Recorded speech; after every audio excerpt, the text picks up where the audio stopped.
Hello, friends. Did you know that nearly 80% of those who watch my videos aren't subscribed? If you enjoy the content, I'd truly appreciate it if you hit that subscribe button. It helps a lot. Also, don't forget to leave a like and share your thoughts in the comments.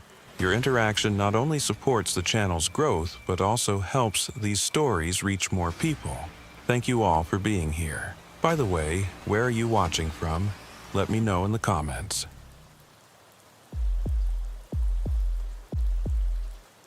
Been a sheriff in Collier County for 32 years. Seen hurricanes tear families apart, drug runners use our swamps as highways, and gators take more than their share of tourists. But what happened in the summer of '94 in the deep Everglades, that's something else entirely. Something that still wakes me up at 3 a.m., drenched in sweat, reaching for my service weapon. The humidity hit me like a wet blanket as I stepped out of my patrol car that Tuesday morning in June 1994.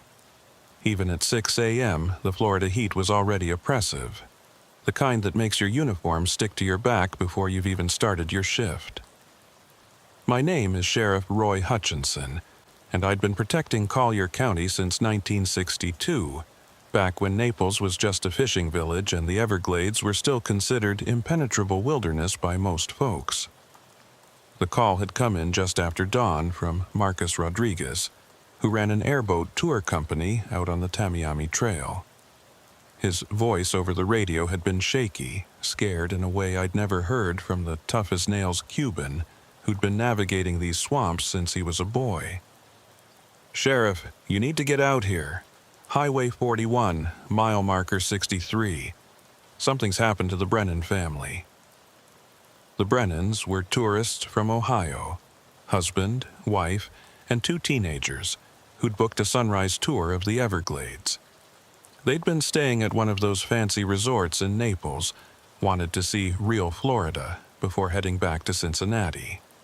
Marcus had taken them out at 5 a.m., planning to show them the gator holes and bird rookeries that made for good photographs. When I arrived at Marcus's dock, Deputy Janet Williams was already there. Her cruiser parked at an angle that suggested she'd arrived in a hurry. Janet was new to the force, fresh from the academy in Tallahassee, but she had good instincts and didn't spook easily. The fact that she looked pale despite her dark complexion told me this was serious. "Sheriff," she nodded as I approached. "Marcus is down by the boats. Well, you should hear it from him." Marcus was sitting on the wooden dock, his weathered hands trembling as he held a cup of coffee Janet had probably given him. His airboat, a flat-bottomed aluminum craft with a massive fan on the back, was tied up nearby, and I could see dark stains on the seats that looked suspiciously like blood. "Marcus," I said, sitting down next to him, "tell me what happened." He looked at me with eyes that had seen too much. We were about 3 miles in, near the old Calusa shell mounds. You know the spot where the water opens up into that prairie before you hit the cypress stands. I nodded. It was a popular spot for tours, far enough into the Everglades to feel wild but still accessible by airboat. The family was excited, taking pictures of everything. The boy, maybe 16, he was asking about the skunk ape. You know how kids are. Marcus managed a weak smile that quickly faded.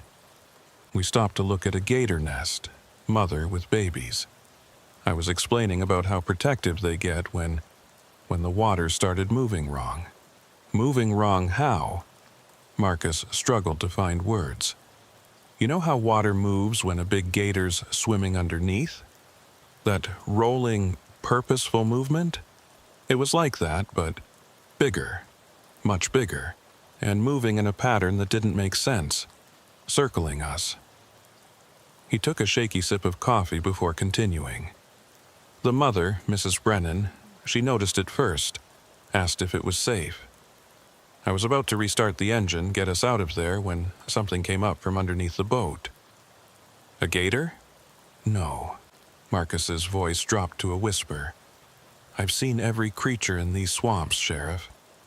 This wasn't anything I recognize. It had arms, long arms with fingers, but webbed like a frog. And the skin was wrong, translucent, like you could see things moving underneath. It grabbed the boy, Tyler, his name was Tyler, and pulled him right over the side. I exchanged glances with Janet. Marcus wasn't a drinker, wasn't known for tall tales. If anything, he was boringly pragmatic about the mysteries of the swamp. "What happened to the rest of the family?" I asked. "They went in after him." Marcus's voice broke. "All three of them, one after another. The father first, diving in where Tyler disappeared. Then the mother, the daughter, she hesitated, looked at me like she was asking permission or maybe for help. Then she jumped too. I tried to grab her, but she was too fast. And then, nothing. They were just gone." The water went still like nothing had happened. I stayed there for maybe 20 minutes, calling their names, using the pole to search the water. "It's only about 4 feet deep there, Sheriff. I should have found something, but there was nothing. Not even bubbles." I stood up, my knees protesting the movement. At 58, I was getting too old for this job, but the county kept re-electing me, and I had a duty to fulfill. "Show me where it happened," I said. Marcus looked up at me with genuine fear in his eyes. "Sheriff, I'm not going back out there." "Marcus, we have 4 missing people. I need you to show me exactly where—" "No." He stood up, shaking his head. "I'll mark it on a map, give you GPS coordinates, whatever you want. But I'm not going back on that water. There's something out there, Roy, something that shouldn't exist." I'd known Marcus for 15 years. He'd helped us find bodies after Hurricane Andrew, had guided search parties through the maze of mangroves and sawgrass countless times. He'd faced down territorial bulls gators and water moccasins without flinching. But now he was scared, genuinely terrified, and that worried me more than any of his story. "All right," I said. "Mark it on the map. Janet, call in the search and rescue team, and get the dive unit from Fort Myers." As Marcus sketched out the location on a topographical map, I studied the bloodstains on his boat. They formed a pattern, handprints on the aluminum siding, as if someone had tried to climb back in. But the prints were wrong. The fingers were too long, and between them I could see the distinctive pattern of webbing. "Janet," I called quietly, motioning her over. "Get the camera from my car. Document everything on this boat before we move it." While Janet photographed the evidence, I made calls. First to the Coast Guard, though they had limited jurisdiction in the inland waterways. Then to Fish and Wildlife, in case we were dealing with some kind of undiscovered species. Finally, reluctantly, I called the FBI field office in Miami. If we had 4 missing tourists, it would become federal soon enough. By noon, we had assembled a search team of 12 people, including 2 airboat operators who, unlike Marcus, were willing to venture into the spot he'd marked. I rode with Tommy Sawyer, a Seminole guide who'd grown up in the Everglades and knew them better than anyone. "Marcus really saw something out there, didn't he?" Tommy asked as we skimmed across the sawgrass prairie, the deafening fan behind us making normal conversation impossible. I nodded, not wanting to shout over the engine about what might be waiting for us. The site Marcus had marked was typical Everglades, a wide expanse of shallow water dotted with small islands of trees, sawgrass stretching to the horizon in every direction. It was beautiful in its vast emptiness, but also unsettling. Out here, you could disappear and never be found. The swamp would claim you, and within weeks there'd be no trace you ever existed. Tommy cut the engine, and we drifted in the sudden silence. The other airboat pulled up alongside us, carrying 2 deputies and a paramedic, just in case we found survivors. "This is it," Tommy said, checking his GPS, right where Marcus marked. The water was murky brown, tannin-stained from the vegetation, impossible to see more than a few inches below the surface.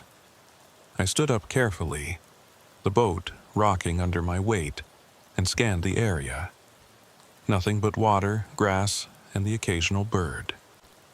"Let's drag it," I said. "Systematic grid pattern. If they're down there, we'll find them." We spent 4 hours dragging weighted hooks through the water, checking every square foot of the area Marcus had indicated. We found plenty.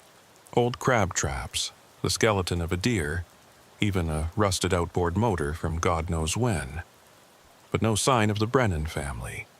As the afternoon wore on, storm clouds began building to the west, the daily summer thunderstorms that rolled in off the Gulf. We'd have to leave soon or risk being caught in lightning and torrential rain. "Sheriff Hutchinson," Deputy Collins called from the other boat. "I've got something."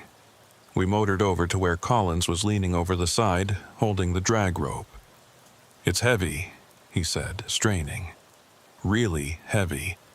But it's moving weird, like it's—" The rope went slack suddenly, nearly sending Collins tumbling backward. He pulled it up, and we all stared at what was attached to the hook. It was flesh, definitely, but unlike anything I'd seen. Translucent, like Marcus had described, with a texture like jellyfish but thicker, more substantial, and underneath the surface I could swear I saw movement. Not blood vessels, but something else, something that pulsed with purpose. "What the hell is that?" Janet whispered. Before anyone could answer, the water around both boats began to churn. Not violently, but deliberately, as if something large was moving just below the surface. Tommy immediately started the airboat engine. "We're leaving," he announced. "Now." I wanted to argue, to insist we stay and investigate, but the look in Tommy's eyes stopped me. He'd grown up on these waters, had Seminole blood that went back generations in the Everglades. If he said we needed to leave, we left. As we raced back toward the dock, I looked back and saw them, just for a moment. Shapes in the water, following us. They stayed just below the surface, but I could see their outlines. Humanoid, but wrong. Too long in the limbs, moving with an undulating motion that was nothing like swimming. They followed us for about a mile before disappearing back into the deeper water. Back at the dock, I sent the tissue sample to the University of Florida's Marine Biology Department and filed my initial report. 4 missing persons, presumed drowned, though I didn't include the details about what we'd seen. Not yet. I needed more evidence before I put something that crazy in an official document. That night, I sat in my office going through old files, looking for similar cases. What I found chilled me more than anything I'd seen that day. Over the past 40 years, there had been dozens of unexplained disappearances in this exact area of the Everglades. Always tourists, always in groups, always vanishing without a trace. The cases had been attributed to drowning, gator attacks, getting lost in the maze of waterways. But the pattern was there if you looked for it. Deputy Williams knocked on my door around midnight, looking exhausted but determined. "Sheriff, I've been doing some research," she said, laying a stack of printouts on my desk. "There are legends about this area. Calusa Indian stories about things that lived in the water before humans came to Florida. They called them the Dwellers Beneath and avoided certain parts of the Everglades." "Janet, you're not seriously suggesting—" "I'm not suggesting anything, Sheriff. But Marcus Rodriguez saw something. We all saw something today. And 4 people are missing." She pulled out one particular paper. "This is from a Spanish explorer's journal from 1598.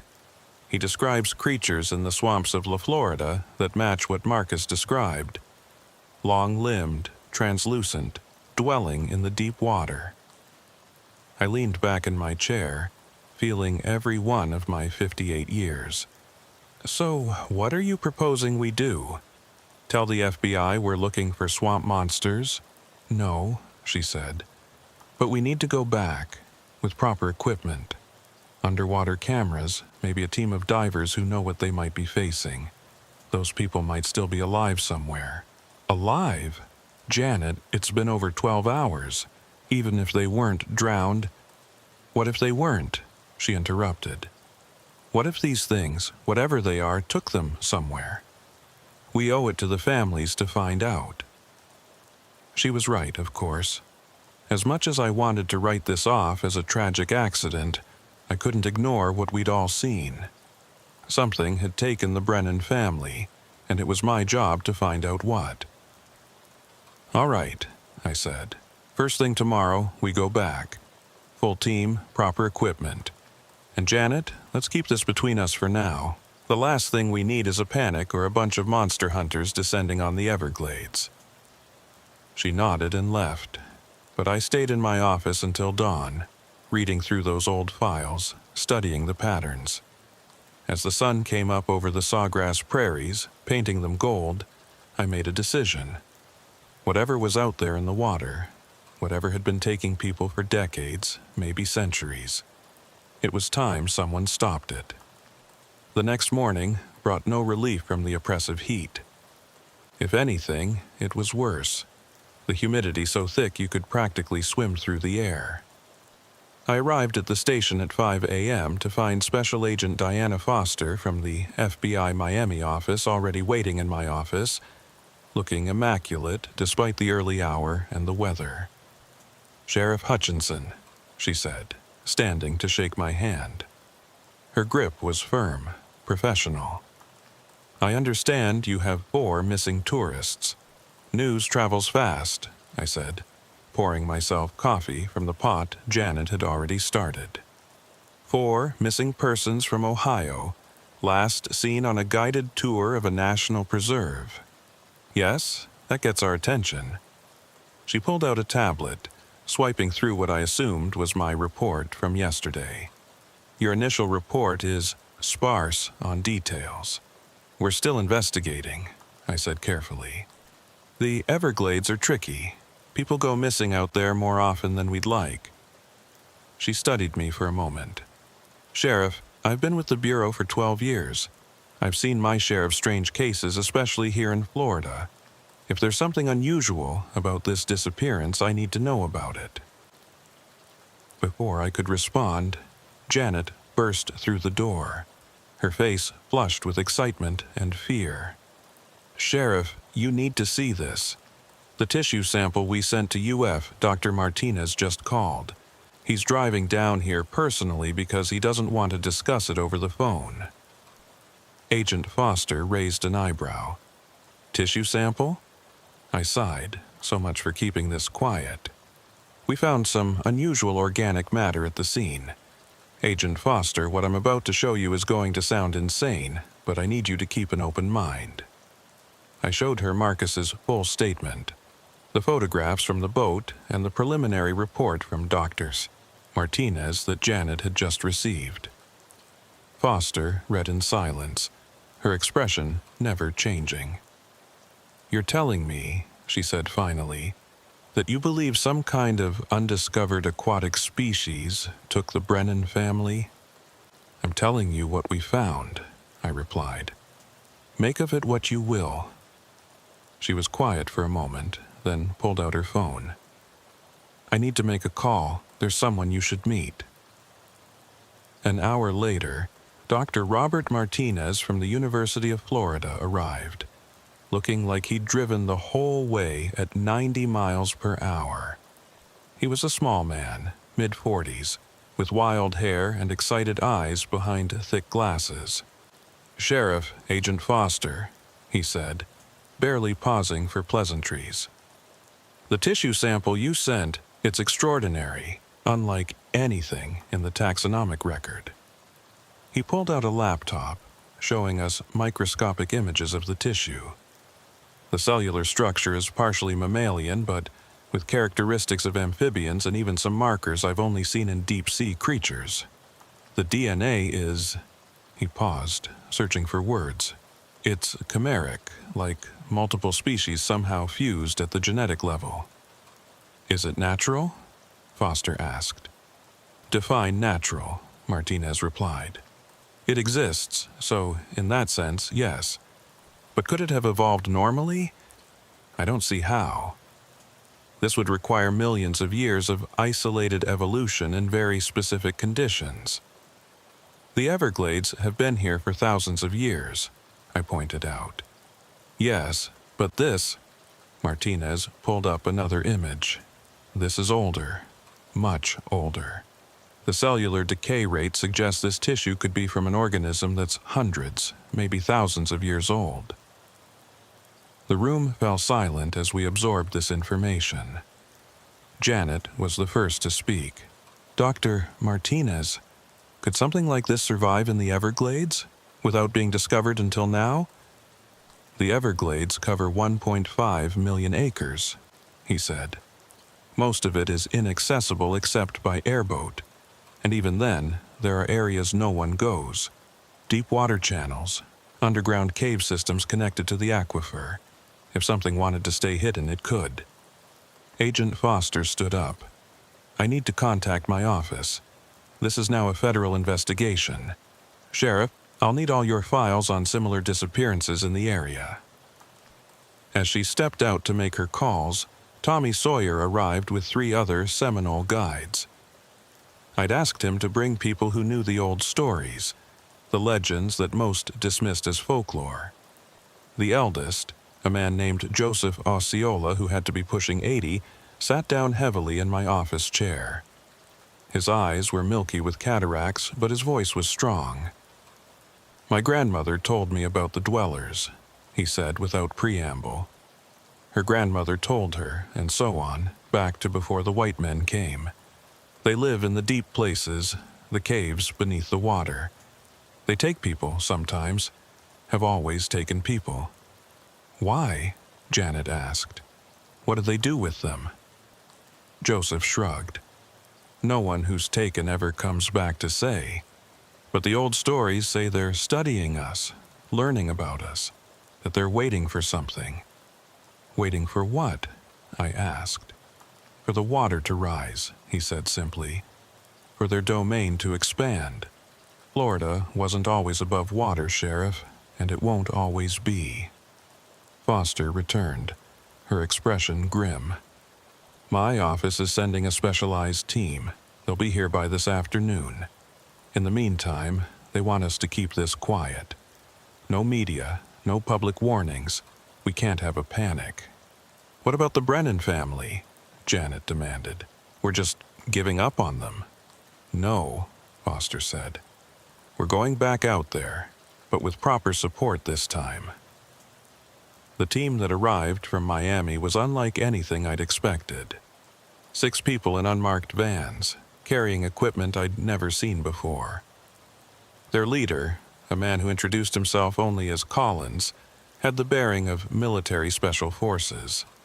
We're going to establish a perimeter around the area of interest, he explained, spreading a satellite map on my desk. Underwater cameras, motion sensors, thermal imaging. If anything moves down there, we'll know about it. You've dealt with something like this before, I said. It wasn't a question. Collins gave me a look that said more than words could. Let's just say the Everglades aren't the only place where things that shouldn't exist sometimes do. We returned to the site that afternoon with a convoy of boats and equipment. The FBI team worked with efficient precision, setting up their monitoring station on a small tree island about 100 yards from where the Brennans had disappeared. As the sun began to set, painting the sky in shades of orange and red, the underwater cameras started transmitting. At first, there was nothing but murky water and the occasional fish. Then, just as darkness fell, movement. There, one of the technicians said, pointing at a monitor. Sector 3, about 15 feet down. We all crowded around the screen. The image was grainy, green-tinted from the night vision, but clear enough. Something was moving along the bottom, something that walked upright, but with a flowing, undulating gait. It stopped directly below one of our cameras, and for a moment seemed to look up at it. The face, if you could call it a face, was humanoid in structure, but wrong in every detail. The eyes were too large, solid black, and the mouth was a horizontal slash filled with what looked like filtering apparatus rather than teeth. It reached up toward the camera with one of those impossibly long arms, and the screen went black. "Camera 3 is down," the technician reported. Over the next hour, we lost 5 more cameras. Whatever was down there was systematically destroying our surveillance equipment, but we were getting data, images that proved Marcus hadn't been hallucinating. "We need to go down there," Collins said. "Send in divers. Flush them out." "That's suicide," Tommy interjected. "You don't fight something like this in its own element. If the old stories are true, they've been down there for centuries. They know every cave, every channel. You go in the water, you don't come back." As if in response to his words, all our remaining cameras suddenly showed the same thing. Dozens of the creatures, rising from hidden places in the bottom, moving with purpose toward our position. "Everyone back in the boats," Collins ordered. "Now." We retreated to the mainland, but the FBI team maintained their surveillance from a distance. Over the next 3 days, we documented dozens of sightings. The creatures, the dwellers, as I'd started thinking of them, were definitely real, definitely intelligent, and definitely aware of our presence. On the 4th day, something extraordinary happened. We found a survivor. A fisherman discovered Tyler Brennan wandering in the mangroves about 5 miles from where he'd disappeared. He was delirious, dehydrated, but alive. We rushed him to the hospital in Naples, where I waited with his parents' contact information ready, though I had no idea how to explain where he'd been or what had happened to the rest of his family. When Tyler finally woke up and was coherent enough to talk, his story was beyond belief. "They took us down," he said, his voice barely a whisper. "Through tunnels in the bottom, into caves. There's a whole network down there, Sheriff. Like a city, but flooded, ancient." "Where's your family, Tyler?" I asked gently. His eyes filled with tears. "They kept them. Dad tried to fight, and they did something to him, changed him, Mom and Sarah too. They're not human anymore." Dr. Martinez, who'd been monitoring Tyler's condition, pulled me aside. "Sheriff, his blood work shows traces of the same chimeric DNA we found in that tissue sample. Whatever happened to him down there, it's altered him at a genetic level. But he seems normal," I said, "for now. But we have no idea what the long-term effects might be." That night, I sat by Tyler's bedside as he slept fitfully. Agent Foster was coordinating with her superiors, trying to decide what to do about the dwellers. Collins and his team were planning something they wouldn't tell me about, and I was left with the terrible knowledge that 3 members of the Brennan family were still down there, transformed into God knows what. Just after midnight, Tyler woke with a gasp. He grabbed my arm with a surprising strength. "Sheriff," he said urgently, "they're coming. They want me back. They said I was compatible, that I could be a bridge between our species. They're coming for me." "Tyler, you're safe here. The hospital has security." "You don't understand," he interrupted.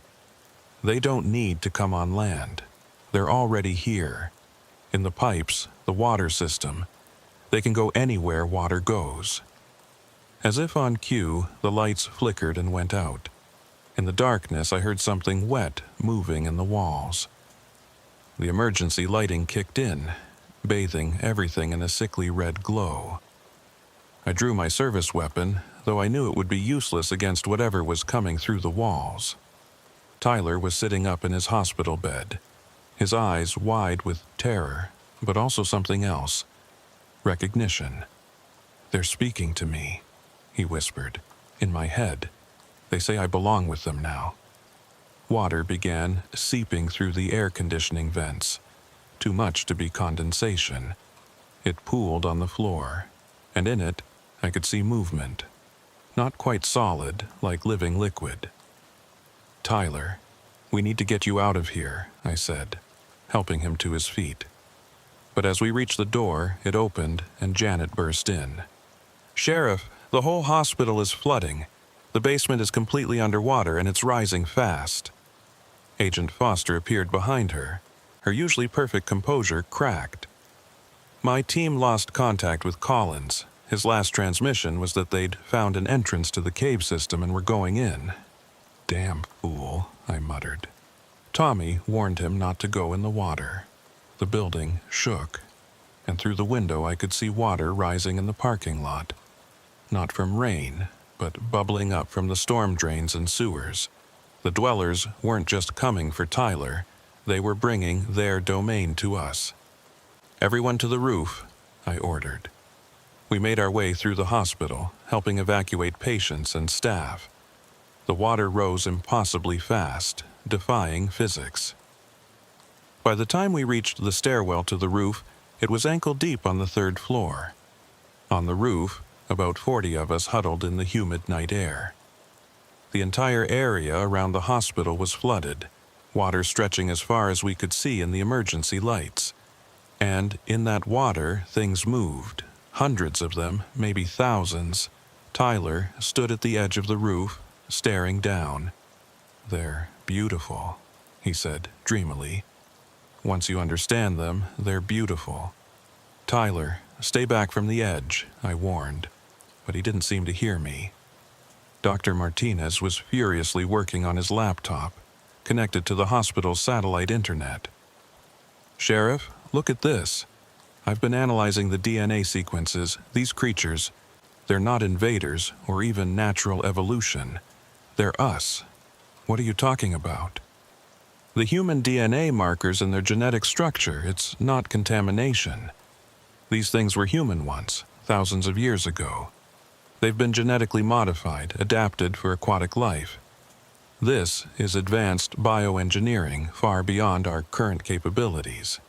"That's impossible," Foster said. "Humans didn't have that technology thousands of years ago." "Our ancestors didn't," Martinez corrected. "But what if there was a previous civilization? One that faced rising sea levels just like we are now? What if they chose to adapt rather than die?" A massive form breached the water near the building. Not one of the dwellers, but something else. It was like seeing a living building made of translucent flesh, with thousands of the smaller creatures attached to it like cells in a larger organism. It pulsed with bioluminescent light, and when it did, Tyler screamed and clutched his head. "They're showing me," he gasped. "The past, their history. Oh God, there were cities, beautiful cities beneath the waves. They chose this. When the water rose before, they chose to change rather than leave."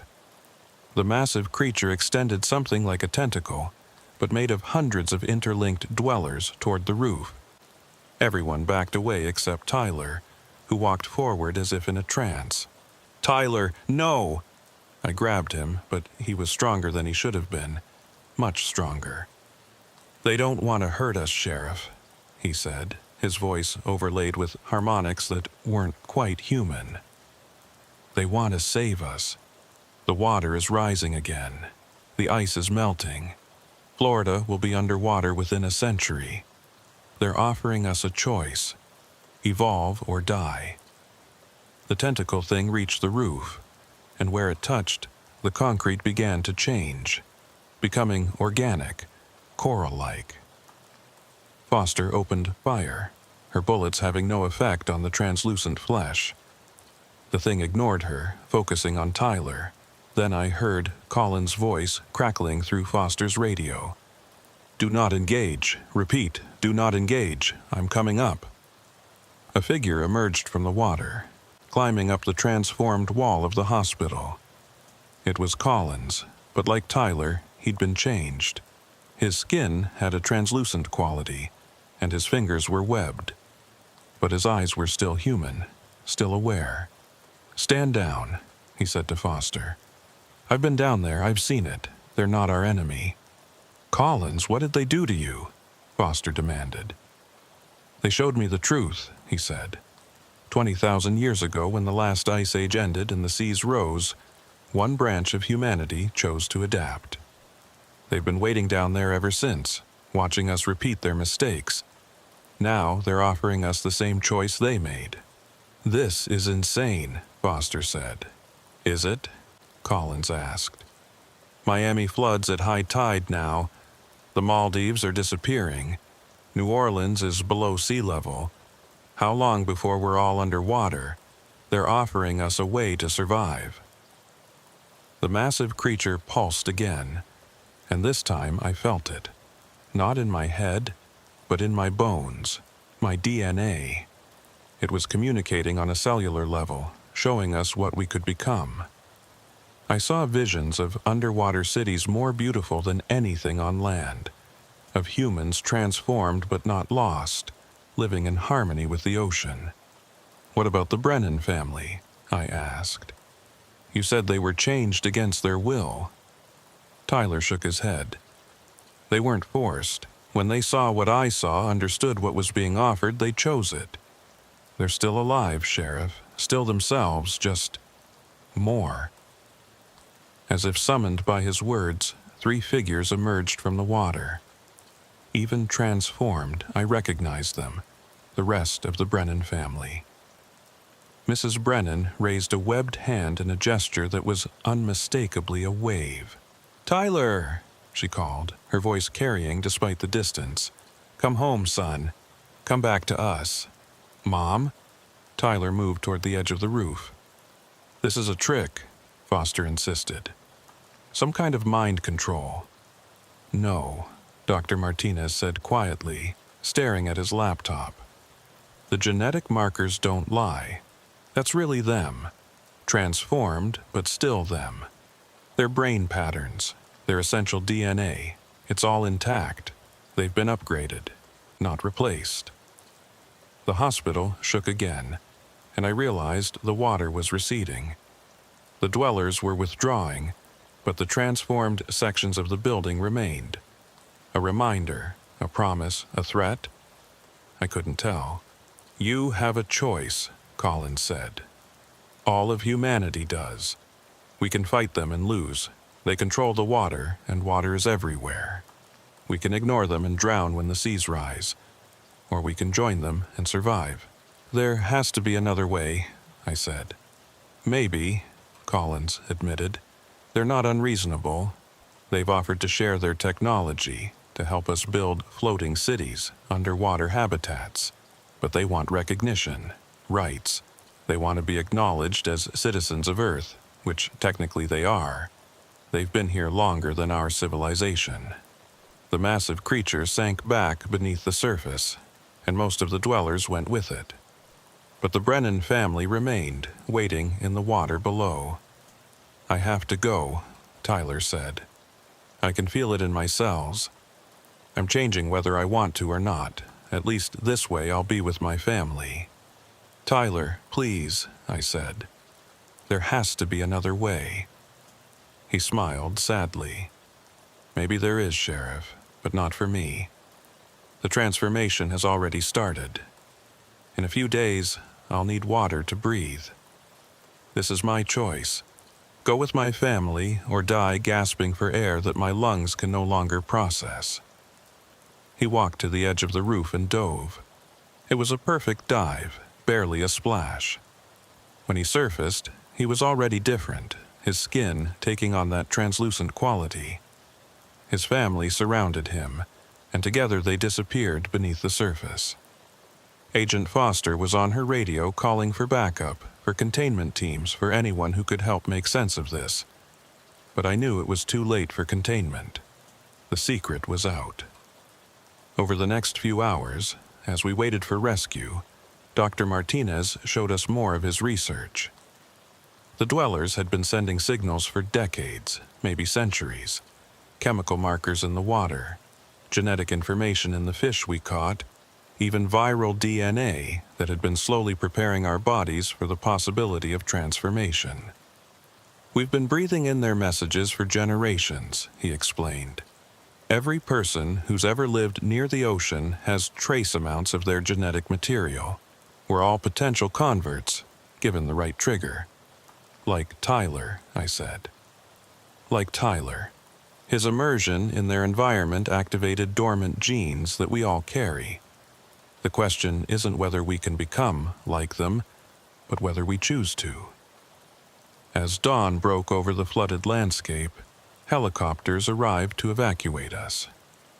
The water had receded to normal levels, leaving only the transformed sections of the hospital as evidence of what had occurred. Foster's superiors arrived, men and women in black suits who asked questions, but provided no answers. Collins disappeared during the evacuation. One moment he was there, the next he was gone. His clothes were found neatly folded by the water's edge. He'd made his choice. 3 months after the hospital incident, I sat in my office reading the official report. 4 tourists drowned in the Everglades. Bodies never recovered. Case closed. The hospital flooding was attributed to a freak storm surge despite the lack of any storm. The transformed sections of the building were demolished, the debris buried in a location that remained classified. But the truth has a way of seeping out, like water through cracks. Reports came in daily now. Sightings of transformed humans in coastal areas worldwide. Unexplained genetic mutations in newborns near the ocean. Entire fishing villages disappearing overnight only to be spotted weeks later. Changed, living beneath the waves. Janet knocked on my door, entering with a stack of new files. She'd been promoted to detective after the Brennan case, though we both knew the promotion was partly to ensure her silence. 3 more families this week, she said, placing the files on my desk. All tourists, all last seen near water. But Sheriff, look at this. She pulled out a photograph from one of the files. It was taken by a charter boat captain off Key West. A group of people standing on a submerged sandbar that shouldn't exist, waving at the boat. Among them, clearly visible, were the Brennans, all 4 of them, looking happy. They're not hiding anymore, Janet observed. No, they're not. The phone rang. It was Agent Foster, now heading a new division tasked with managing what the government was calling aquatic human relations. Sheriff, we need to talk. Can you come to Miami? The meeting was in a nondescript federal building overlooking Biscayne Bay. The room was full of people I didn't recognize. Scientists, military officials, politicians. Foster stood at the front with a presentation that would have seemed like science fiction just months ago. The situation is accelerating, she began. We now have confirmed populations of transformed humans in every ocean. They're organized, they're growing, and they're making demands. She clicked to the next slide, a map showing sea level rise projections. According to their representatives, we have less than 50 years before most of Florida is underwater. They're offering 3 options: transform and join them, accept their help in building adaptive infrastructure, or face extinction. Representatives? Someone asked. Foster nodded. Collins has been serving as an intermediary. He can still communicate with us, though he can only survive out of water for limited periods now. As if on cue, Collins entered the room in a wheelchair being pushed by an aide. He was in a water-filled suit that covered his body, with a breathing apparatus over his transformed gills. He looked alien and human simultaneously. "Thank you for coming," he said, his voice modulated through a speaker. "I know I look frightening, but I need you to understand. I'm still me, still human in every way that matters, just adapted for a different environment." He gestured to the map. The dwellers, though they prefer to be called the adapted, have technology that could save millions of lives. Underwater cities that are already built and waiting. Genetic modifications that are reversible if we develop the technology. They're not invaders. They're our cousins, trying to save us from the fate they saw coming millennia ago. "Why should we trust them?" a general asked. They've been taking people for decades, studying us, Collins corrected, learning our languages, our cultures, our biology. Every person they took was given a choice: return to land with no memory of the experience, or stay and begin the transformation. Most chose to forget. Some, like the Brennans, chose to transform. That's not what Tyler said, I interjected. He said he had no choice, that the transformation started automatically.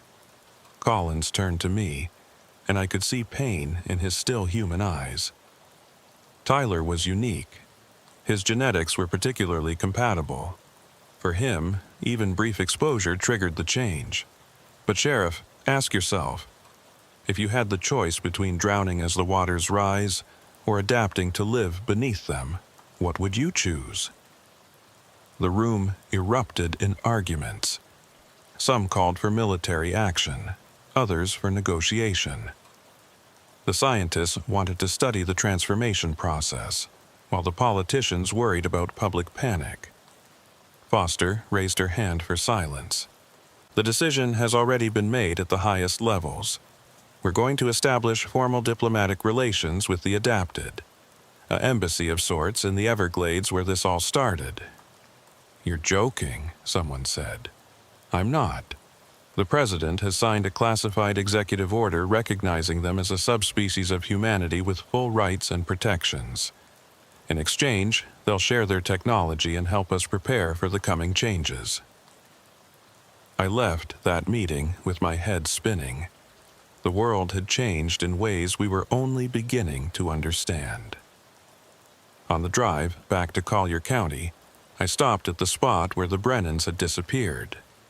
It was sunset, the water golden in the fading light. Standing on the dock, I saw them. Not the Brennans, but other adapted, just beneath the surface, watching me. One surfaced partially. It might have been Marcus Rodriguez, but the transformation made it hard to tell. Sheriff, it said in a voice like water over stones. The offer stands for you too. The water remembers you. You've been marked as a friend. I'm not ready, I said. Maybe I'll never be ready. The water is patient, it replied. But not infinitely so. The choice will come to all who live near the sea. Better to choose than have it chosen for you. It sank back beneath the surface, leaving only ripples. That was 5 years ago. Now, in 1999, as I write this account, the transformation of our world is no longer hidden. Coastal cities have adapted sections where transformed humans live in flooded districts. The technology they've shared has revolutionized everything from medicine to agriculture. Children born near the ocean often show genetic markers for aquatic adaptation. Tyler Brennan visited me last week. He can survive on land for a few hours at a time with the right equipment. He's studying to be a liaison between our species, or rather, between the two branches of humanity. Do you regret it? I asked him. How can I regret becoming something more than I was? He replied. I can explore parts of the earth no human has ever seen. I can dive to depths that would crush a normal human. I've seen cities older than civilization, Sheriff. I've swum with creatures that predate the dinosaurs. I've found beauty in the darkness of the deep ocean. But you've lost your humanity, I said. Have I? I still love my family. I still remember my life before. I still dream, hope, fear. I'm just experiencing it all through a different lens. We're not losing our humanity, Sheriff. We're expanding it. Janet chose to transform last month. She left a note saying she couldn't watch the waters rise and do nothing. She's part of the new aquatic division of law enforcement now, policing the boundaries between wet and dry, helping those who choose to transform adapt to their new existence. Me, I'm still here, still human, still Sheriff of Collier County. But every day, the water calls a little louder. Every night I dream of underwater cities and the freedom of the depths. My DNA carries the markers now. We all do. It's just a matter of time and choice. The Everglades are different now. What was once feared as a place where people disappeared has become a place of pilgrimage for those ready to transform. The dwellers, the adapted, have built a city there, visible from the surface on clear days, a shimmer of light beneath the water. The world is changing. The ice caps are melting faster than predicted. Coastal cities flood regularly. Millions of people face displacement. But now we have an option our ancestors didn't have. We can adapt, literally, to the rising waters. Some call it evolution. Some call it abomination. I call it survival. As I finish writing this account, I'm sitting on the dock where it all began. The sun is setting, and in the water I can see them gathering, the adapted, waiting. Marcus is there, and Janet, and even the Brennans. They're not threatening, just patient, knowing that eventually we'll all have to make the choice. Transform or die. Adapt or extinction. The water is rising, and with it comes a new chapter in human history. We're not the first civilization to face this choice, and if the adapted are right, we won't be the last. But we might be the first to choose transformation over destruction, to embrace change rather than fight it. I think tomorrow I'll wade in, just knee-deep, just to see what it feels like, to understand what Tyler meant when he said the water remembers, to prepare for the choice I know is coming, because in the end we all return to the water. The only question is whether we return as corpses or as something new, something adapted for the world that's coming. The Everglades taught me that. The dwellers taught me that. And soon, very soon, we'll all learn that lesson. The water is patient, but it's also inevitable. And when it finally claims Florida, as it will, as it must, will we sink beneath the waves as victims, or rise from them as something more? I guess we'll find out.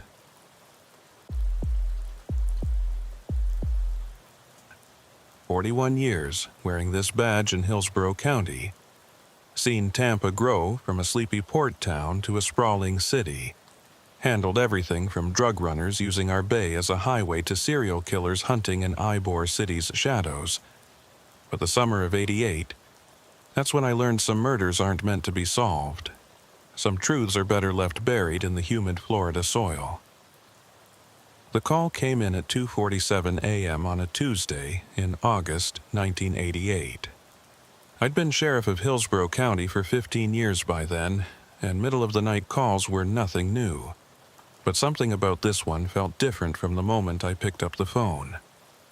"Sheriff Walsh?" The voice belonged to Deputy Ray Kendricks, one of my best.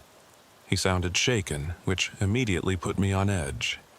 Ray had served 2 tours in Vietnam before joining the force. Not much rattled him. "What is it, Ray?" "You need to get out here, Sheriff. Bayshore Boulevard, near the Platte Street Bridge. We've got... Christ, I don't even know how to describe it." "Multiple victims." "Yes, sir. 4, maybe 5. It's hard to tell." He paused, and I heard him take a shaky breath. "Sheriff, I've been on the force 12 years. I've never seen anything like this."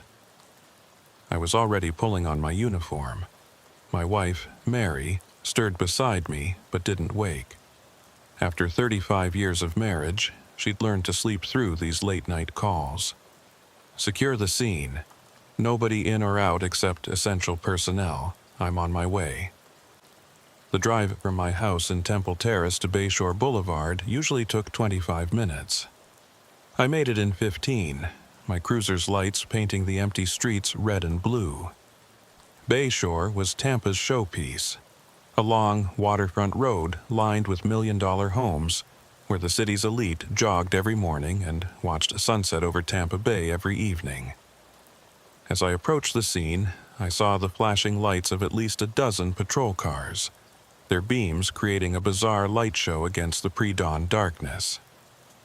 Ray had cordoned off a section near one of the small parks that dotted the waterfront.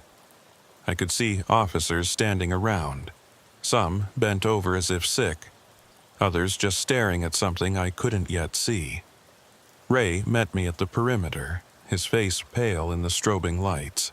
"Sheriff, before you go in there, you need to prepare yourself." I'd known Ray Kendricks for over a decade. He'd pulled bodies from burning helicopters in Nam. If he was warning me, it was serious. "Tell me what we've got." 5 victims, all appearing to be in their 20s or 30s. 3 male, 2 female. They're, he struggled for words, arranged, sir, positioned. This wasn't random violence. This was deliberate, planned. I ducked under the crime scene tape and walked toward the cluster of officers. They parted as I approached, and I saw what had shaken my veteran deputy. The bodies were arranged in a perfect pentagram, each one at a point of the star. They were naked, their skin so white it almost glowed in the harsh light of the portable floods we'd set up. But it was what had been done to them that made my stomach turn. Each body had been completely drained of blood. Not a drop remained on the ground, despite what appeared to be massive wounds on their necks. The precision was surgical. 2 puncture wounds on each throat, perfectly placed over the carotid artery. But these weren't small punctures. Something had torn into them with considerable force. Dr. Patricia Hernandez, the county medical examiner, was already on scene, crouched beside one of the bodies with her kit open beside her. "Patricia," I said, keeping my voice steady despite the horror before me. "What are we looking at?"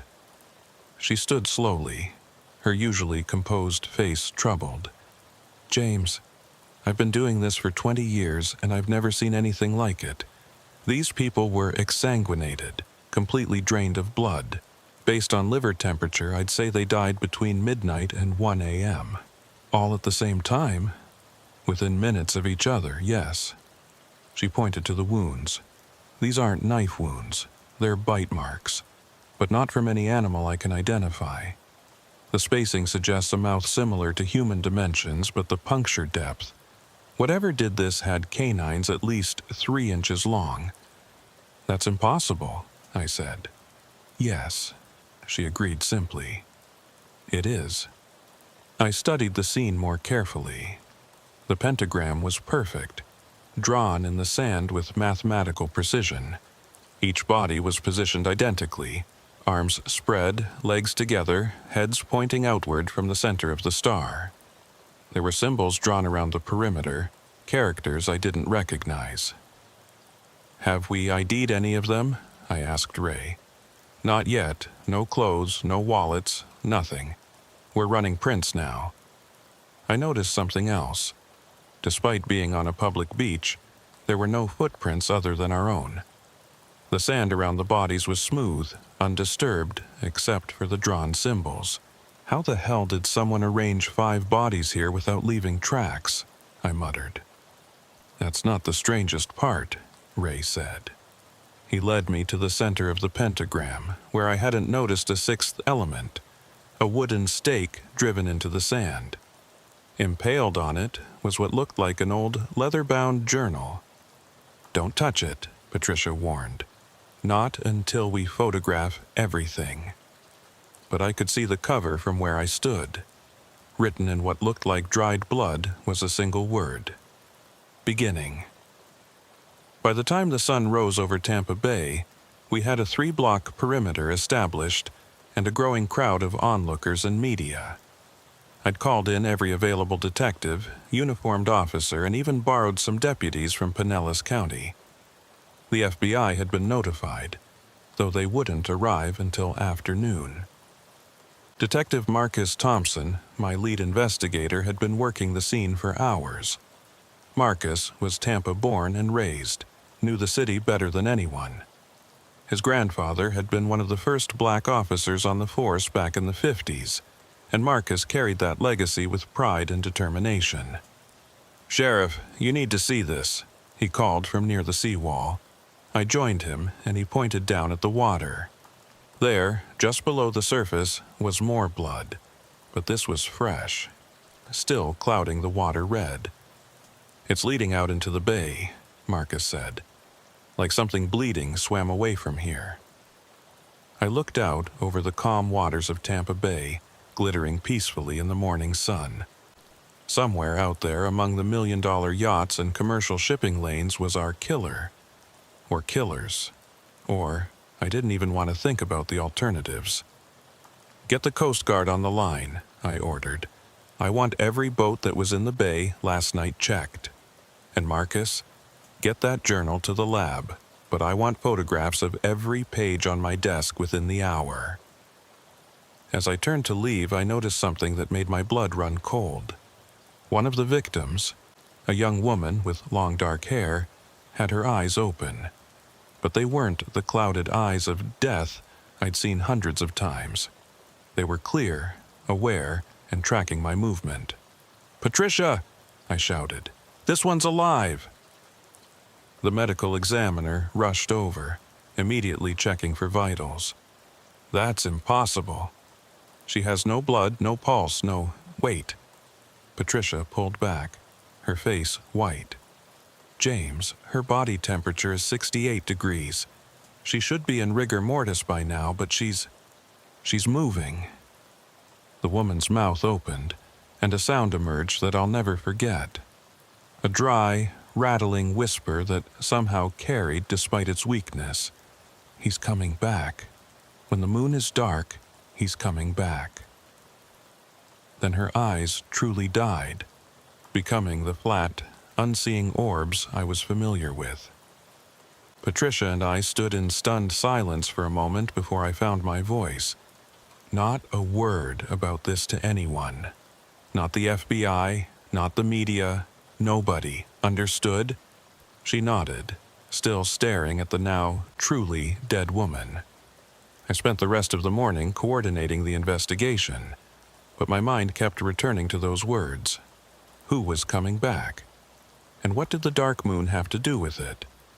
The photographs of the journal arrived as promised. The pages were filled with cramped handwriting in multiple languages. English, Spanish, and something that looked like Latin, but it was the English portions that chilled me. The blood is the life, and the life is the blood. 5 must die to open the gate. 5 must feed to hold it wide. When the moon hides her face, the old one rises from his watery grave. There were diagrams of the pentagram, exact measurements, specific instructions on the placement of bodies. This wasn't the rambling of a madman. It was a carefully planned ritual, executed with precision. Marcus knocked on my door. "Sheriff, we've got IDs on 3 of the victims. You're not going to like this." He was right, I didn't. The first victim was Jennifer Martinez, daughter of City Councilman Roberto Martinez. The second was Michael Foster, a senior aide to the mayor. The third was David, a prominent local businessman who owned several waterfront properties. "These aren't random victims," I said. "They're connected to power, to the city's elite." "It gets worse," Marcus said. "The other 2 victims? Sarah Walsh and Thomas Brennan. Sarah is Judge Walsh's niece, and Thomas is the son of the harbor master. 5 victims, all connected to Tampa's power structure, all killed in a ritual designed to open a gate." I'd been a cop long enough to know that ritual murders were usually the work of delusional individuals or small cults. But the precision of this, the impossible nature of the deaths, the woman who spoke after she should have been dead for hours. "Sir?" Deputy Kendricks appeared at my door. "We've got another problem. There's been another murder, same signature." "Where?" "St. Petersburg. Exact same setup, but this time on the beach near the Don Cesar Hotel." St. Petersburg was across the bay, another jurisdiction entirely. But the Don Cesar was one of the most exclusive hotels in Florida. If the killer was targeting the elite, how many victims? 5, sir, arranged in the same pattern. And Sheriff... Ray paused. "The bodies are still warm, but completely drained. This happened within the last hour, in broad daylight, on a beach full of tourists, and nobody saw anything." I stood up, feeling the weight of my years on the force. Get me the St. Petersburg sheriff on the line. And Ray, pull every file we have on unusual deaths near the water for the past 50 years. I have a feeling this isn't the first time this has happened. As Ray left, I looked out my window at Tampa Bay, shimmering in the afternoon heat. Somewhere out there was a killer who could drain 5 people of blood without spilling a drop, who could arrange bodies on a public beach without being seen, who could make the dead speak. And according to that journal, this was just the beginning. By nightfall, we had a joint task force set up between Hillsborough, Pinellas, and Manatee counties. The FBI had taken official control, but Special Agent Diana Roberts was smart enough to know we locals knew the territory better. She set up her command post but kept us in the loop. The second set of victims from St. Petersburg had been identified quickly. Like the first group, they were all connected to old Tampa Bay money and power. A state senator's son, a federal judge's daughter, the heir to a phosphate fortune, and 2 members of the Ybor City founding families. I was in my office going through the historical files Ray had pulled when Marcus knocked. "Sheriff, there's someone here to see you. Says it's about the murders." "Media?" "No, sir. Old woman, looks like she stepped out of another century. Says her name is Isabella Castellano, and that her family has been expecting this for 100 years. I looked up sharply.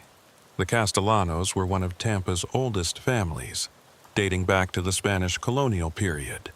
They owned vast tracts of land throughout the county, but kept to themselves, rarely appearing in public. "Send her in." Isabella Castellano was ancient, 90 if she was a day, but she walked with the bearing of royalty. Dressed in black from head to toe, with a mantilla covering her silver hair, she looked like she'd stepped out of a daguerreotype. Her eyes, though, were sharp as obsidian. "Sheriff Walsh," she said, her voice carrying a slight Spanish accent despite surely being born in Florida. "My family has been waiting for this day since 1888. Ma'am, if you have information about these murders—" "Not murders, Sheriff. Sacrifices, blood payments on an old debt." She sat down uninvited, her movements graceful despite her age. "May I ask you something? Have you found the journal?" I kept my expression neutral. What journal would that be? She smiled, a knowing expression that made me uncomfortable. "The one explaining the ritual. The one written by my ancestor Diego Castellano in 1888. The one warning that every 100 years, the bargain must be renewed." I leaned back, studying her. "Ma'am, I think you'd better start from the beginning." "The beginning?" she mused. "Yes, I suppose that would be 1528, when Panfilo de Narvaez's expedition landed here. But the relevant beginning is 1888, 100 years ago exactly." She pulled out an old photograph, sepia-toned and fading. It showed Tampa Bay's waterfront, but primitive, mostly wilderness. My great-grandfather, Diego, was among the city's founders, but Tampa Bay had a resident long before any Spanish or American settlers arrived. The Tocobaga Indians knew of it, called it the Keeper of the Deep Waters. They fed it, kept it satisfied with offerings. Fed it? Blood, Sheriff. It requires blood. But when the Tocobaga were wiped out by disease and war, the feeding stopped. By 1888, it had grown hungry enough to emerge, to hunt. It killed dozens before my great-grandfather and the other founding families made a bargain. I wanted to dismiss her as a crazy old woman, but the precision of the murders, the impossibility of them, kept me listening. What kind of bargain? Every 100 years, 25 of the family's descendants would be offered. 5 at each point of the star. Here in Tampa, St. Petersburg, Sarasota, Bradenton, and, she paused, one more that hasn't happened yet, Clearwater. In exchange, it would sleep another century, and Tampa Bay, would prosper. You're telling me that Tampa's founding families agreed to sacrifice their own descendants to some thing in the bay? Not agreed, Sheriff. We're forced to. It was that or watch the entire city be destroyed. Diego wrote everything down, left instructions for future generations. But some of the families forgot, or chose not to believe. They didn't prepare their children, didn't warn them. And now, the debt is being collected. I pulled out the crime scene photos, spreading them on my desk. You're saying something killed these people as part of a 100-year-old agreement? She looked at the photos without flinching. These are the ones who were marked but didn't come willingly. When the marked ones don't present themselves at the appointed time and place, it takes them anyway, but messily. And the ones who come willingly? They simply disappear into the water. No bodies, no violence. They become part of it, part of the guardian of the bay. Ma'am, you understand I can't— Tonight, she interrupted. The Clearwater offering is tonight, at midnight. 5 more will die unless they come willingly. I know because my granddaughter is one of them. She bears the mark. She pulled up her sleeve, revealing an old scar on her forearm. A perfect circle with symbols inside it. All the chosen ones have this mark, usually hidden. Birthmarks, they tell the children. But it's the sign of the bargain. I thought of the victims we'd identified. I'll need to check. You'll find the marks on all of them, she said. Hidden, but there. Sheriff, I came to you because my granddaughter, Sophia, doesn't believe. She thinks it's just old family superstition. She won't go willingly to the water tonight, which means it will take her violently, like the others. Where is she now? At home, under guard by my sons. But they can't hold her forever, and when midnight comes— She stood up. Sheriff, I know this sounds insane, but you've seen the bodies. You know conventional explanation fails. Come to Clearwater Beach tonight, see for yourself. And maybe, just maybe, we can save the next 5. After she left, I immediately called Patricia Hernandez. Check the bodies for marks. Circular scars, probably old, with symbols inside. 20 minutes later, she called back. How did you know? They all have them, hidden in different places. Behind an ear, on the sole of a foot, inner thigh. All identical marks. I gathered my core team, Marcus, Ray, Patricia, and Agent Roberts. I'm going to tell you something that sounds completely insane, I began, and related Isabella Castellano's story. Roberts was skeptical, as expected. You're suggesting we believe in some kind of bay monster that feeds on blood? I'm suggesting we have 10 bodies drained of blood in a way that's medically impossible, arranged in patterns that weren't disturbed despite being in public places, and a woman who predicted exactly where and when the next attack will be. Marcus spoke up. Sheriff, I did some digging after you asked for historical files. In 1888, there was a series of unexplained deaths around Tampa Bay. 25 people disappeared or were found dead, all from prominent families. The deaths stopped suddenly in late August, exactly 100 years ago this week. There's more, Ray added. I found newspaper articles from 1788, translated from Spanish colonial records. Similar deaths, similar pattern, and ship logs from 1688 mentioning demons in the bay taking crew members. Roberts stood up, pacing. Even if we accept this, which I don't, what are we supposed to do? Let 5 more people die? No, I said. We go to Clearwater Beach tonight. Full tactical team, but discreet. If nothing happens, we've wasted a night. If something does, we'll be ready, Marcus finished. We set up our operation carefully. Undercover officers were placed along Clearwater Beach, concentrated near the pier where Isabella said the offering would take place. We had boats in the water, helicopters on standby, and sharpshooters positioned on nearby buildings. Isabella had given us a list of the 5 marked ones for Clearwater, including her granddaughter Sophia. We'd located 3 of them. All confirmed they had the circular marks but claimed they were just birthmarks. None believed the old stories. 2 had agreed to be in protective custody for the night. Sophia and one other, a young man named Antonio Ebor, descendant of the cigar manufacturer, refused. At 11:30 p.m., I was in position on the pier with Marcus and a tactical team. The beach was officially closed, but we could see figures moving in the darkness. Curious onlookers who'd heard rumors, media trying to get a story, and possibly our marked victims drawn by something they didn't understand.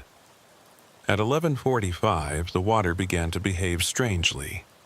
The normally calm Gulf waters started swirling in patterns that defied the tide. Whirlpools formed and dissipated. The temperature dropped at least 10 degrees in seconds. "Something's coming," Marcus whispered. At 11:50, Sophia Castellano walked onto the beach. She moved like a sleepwalker, her eyes vacant. Behind her, Antonio Ebor emerged from the shadows, moving with the same trance-like gait. Then the 3 we had in protective custody simply walked out of the safe house, past their guards who later swore they never saw them leave. All 5 converged on a single point on the beach, where they began drawing a pentagram in the sand with their bare hands. "Move in," I ordered.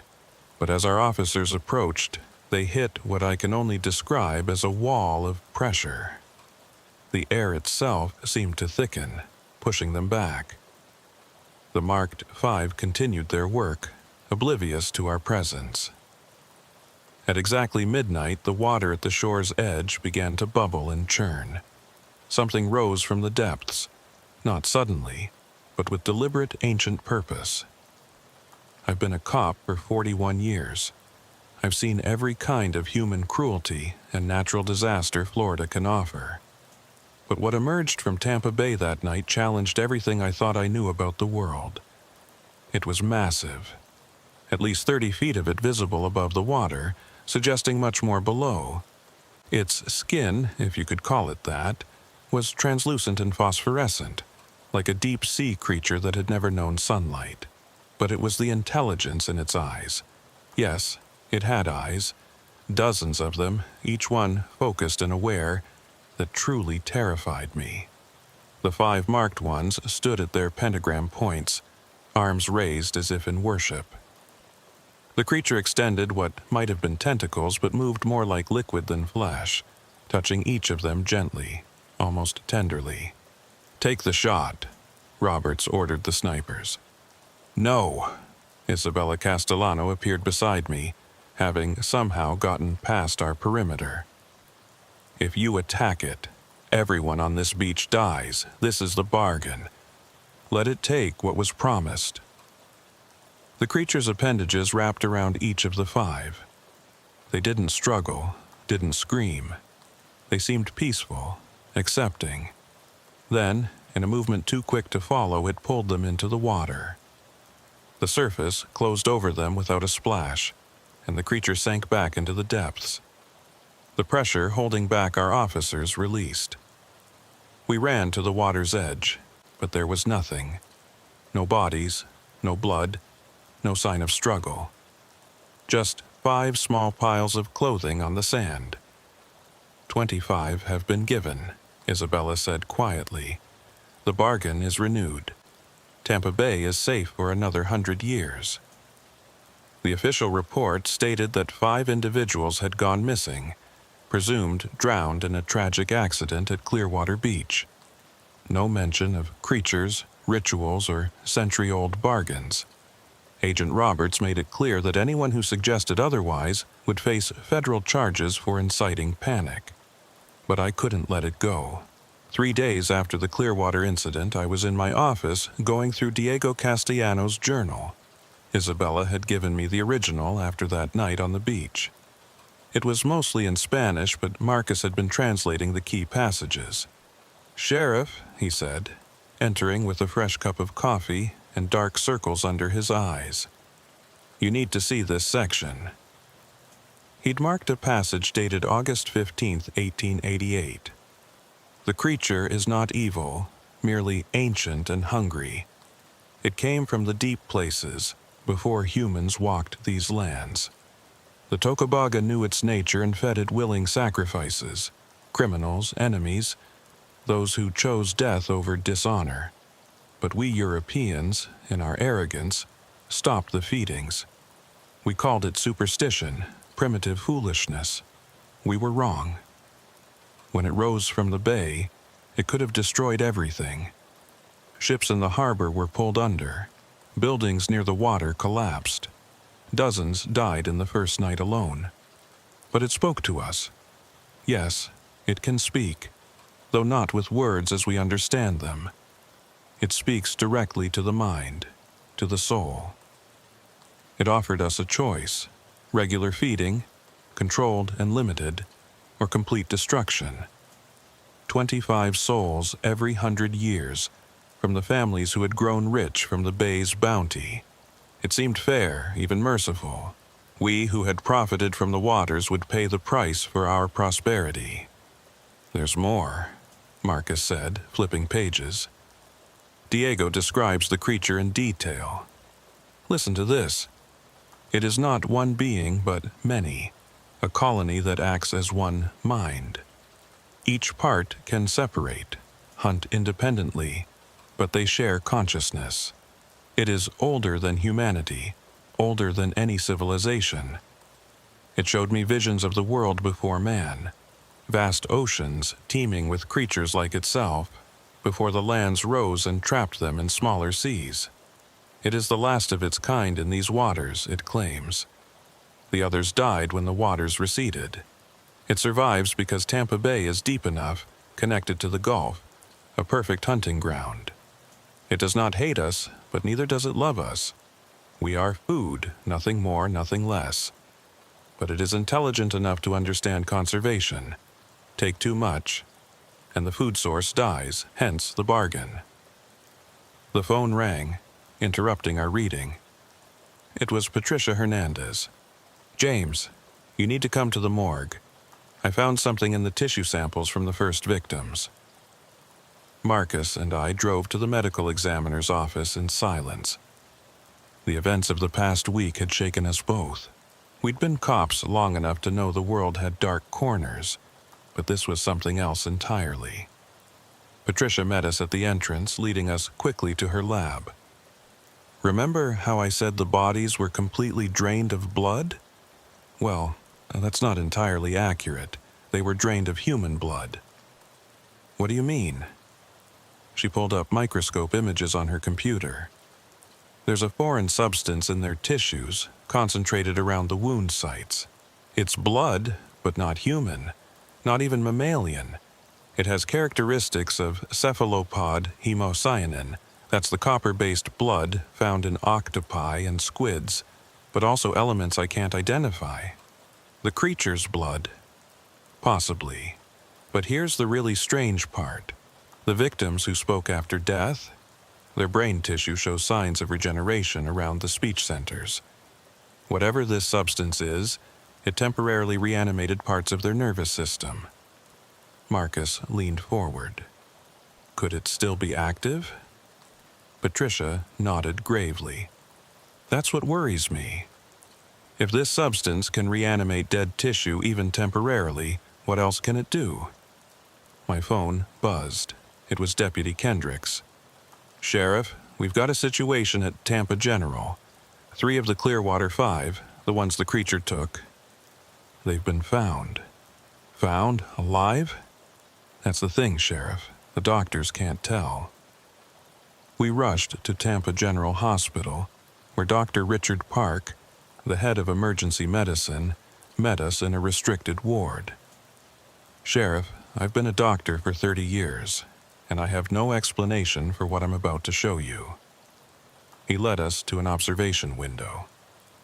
They were found floating in the bay by a fishing boat. No pulse, no breathing, body temperature matching the water. We pronounced them dead on arrival. Then, through the window, we could see 3 gurneys.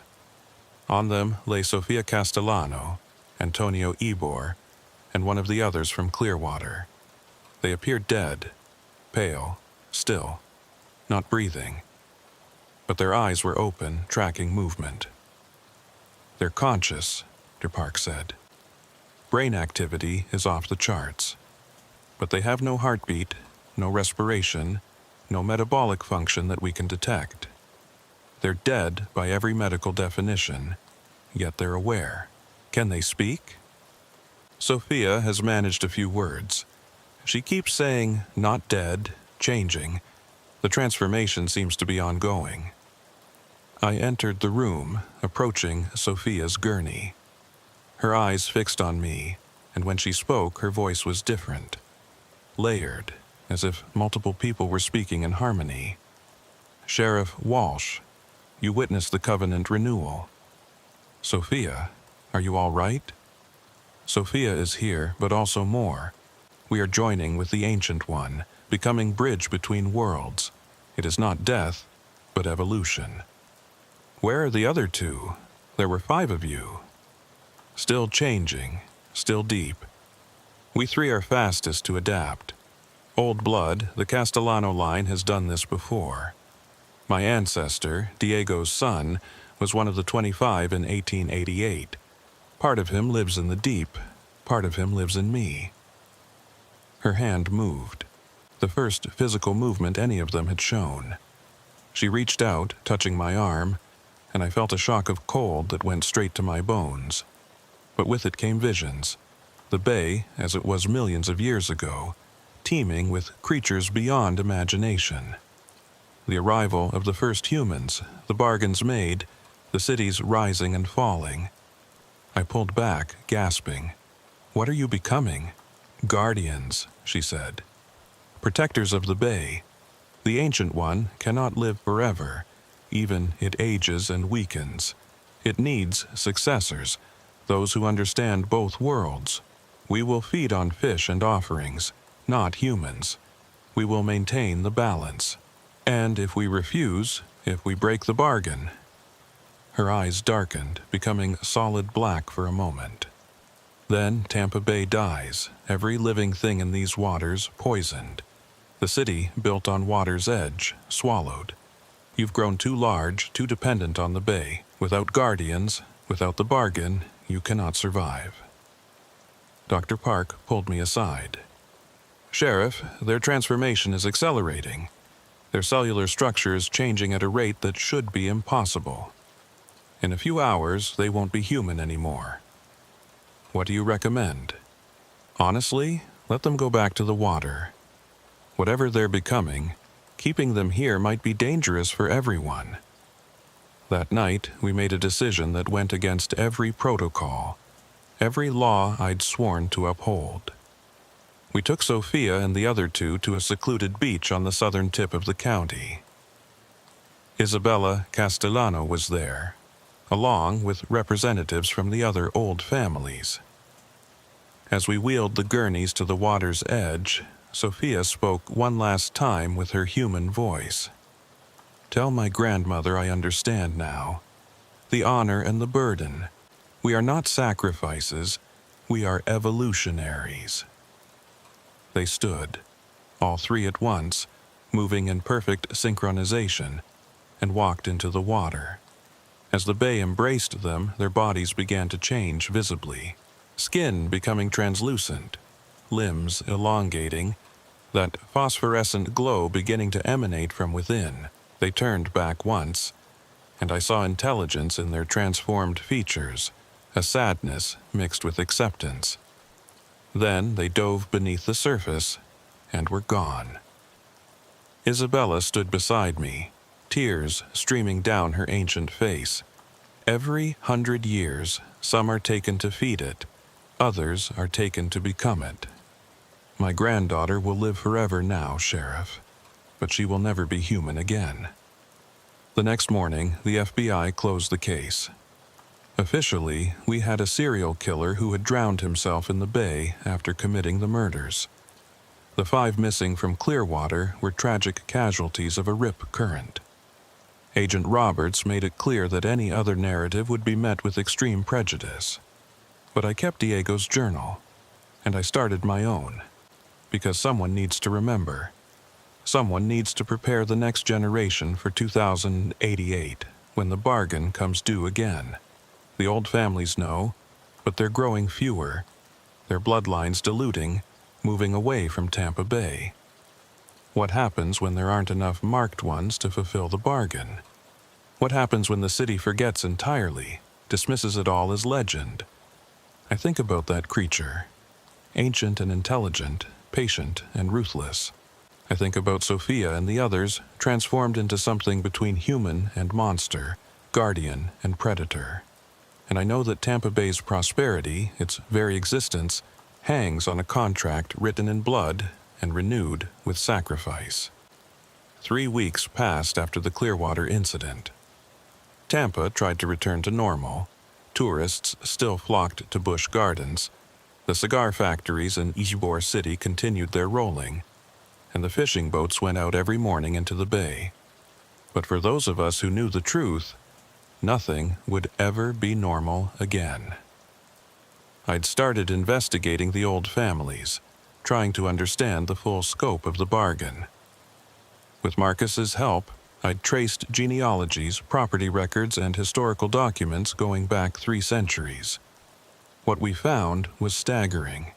The 23 families involved in the original bargain hadn't just survived, they'd thrived. Every major development in Tampa Bay could be traced back to them.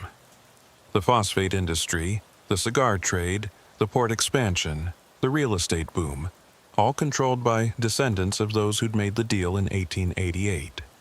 It's like the bargain guaranteed their success, Marcus said, spreading documents across my desk. Look at this. Every time one of these families faced bankruptcy or scandal, something would happen. A competitor would mysteriously drown, a rival's ships would sink in calm weather, opposition to their projects would simply disappear. The creature's been protecting its food source, I realized, ensuring the marked families prosper so there will always be sacrifices to give. Deputy Kendricks knocked and entered, his face grim. "Sheriff, we've got a problem. Remember the 2 missing from Clearwater? The ones who didn't resurface with Sophia and the others? What about them?" Fishing boat just pulled up something in their nets. You need to see this. We drove to the dock where the fishing vessel Maria's Dream was moored. The captain, a weathered Cuban named Eduardo, looked shaken as he led us to his catch. In the net, tangled among grouper and red snapper, was something that had once been human. The transformation was further along than what we'd seen with Sophia. The skin was completely translucent, revealing internal organs that glowed with bioluminescence. The limbs had elongated and developed webbing, and the face was still recognizably that of Monica Sanchez, one of the missing 5. But she was alive, her transformed chest rising and falling with a labored breathing. "We need to get her back in the water," Eduardo said urgently. "She's dying in the air." We transferred her to a tank on a police boat and took her to a secluded cove. As soon as she was back in salt water, her breathing stabilized. Her eyes, now solid black orbs, focused on me. "Sheriff," she spoke, her voice gurgling through transformed vocal cords. "We were too weak. Rejection, the ancient one, couldn't complete the joining. Where's the 5th, Thomas? Dead, truly dead. His blood incompatible. The marking was wrong. Someone, in his family, broke the bloodline, married outside, and the approved matches. This was new information. Approved matches? The families, intermarried. Kept the blood, pure, compatible, but some rebelled. Married for love, not obligation. Their children cannot transform. Only die." She convulsed, her body shifting further from human form. "Warning, Sheriff, others know. Other things in the deep, the Ancient One is not alone. Competition for feeding grounds. Tampa Bay is prize. They come. Who comes? The drowned gods from the Caribbean depths. They felt the renewal they know. The Ancient One weakens. They come to claim the bay, the city, everything. Her body suddenly went rigid, then began to dissolve into the water itself, breaking apart into thousands of phosphorescent particles that dispersed into the bay. Within moments, there was no trace she had ever existed. Eduardo crossed himself. "Sheriff, I've fished these waters for 40 years. My father and grandfather before me. We've always known something lived beneath, protected the bay. But if what that thing said is true, we need Isabella Castellano," I said. "Now." The Castellano estate was a sprawling compound in Old Hyde Park, hidden behind walls and ancient oak trees. Isabella received us in a library that looked like it hadn't changed since the 1800s. She listened to Monica's warning without surprise. "Yes, the drowned gods," she said, pulling out an even older journal. "This one is from 1688, written by a Spanish priest who survived their last incursion." She opened it to a marked page. "They came when Spanish first settled here. The Tocobaga and our guardian fought them together, drove them back to the deep Caribbean, but they always return when they sense weakness. How do we fight them? We don't. The guardian does. But..." She hesitated. "The guardian is weak now. The transformation of the five, the renewal ritual, it takes enormous energy. It needs time to recover, to integrate the new ones like my Sophia into its consciousness. Time we don't have. There must be something we can do." Isabella stood, walking to an old map of Tampa Bay on the wall. "There is one thing. Diego wrote about it, a last resort. The city itself can be weaponized." She traced lines on the map. The Hillsborough River, the Alafia, the Little Manatee. These rivers that feed the bay, they can be turned into barriers. Salt and fresh water properly mixed with the right elements creates a boundary the drowned gods cannot cross. What elements? Blood, Sheriff, willing blood from the marked families. Not death, but donation. Every descendant of the original 23 families must give blood, freely offered, to create the barrier. How many people are we talking about? Marcus had already done the math. Based on our genealogy research, roughly 3,000 living descendants in the Tampa Bay area. 3,000 people we need to convince to give blood for a ritual to stop sea monsters, I said flatly. In what, days? Hours? Hours, Isabella confirmed. The drowned gods move with the tide. They'll arrive with the king tide tomorrow night, the highest tide of the year. Agent Roberts chose that moment to arrive, flanked by federal agents.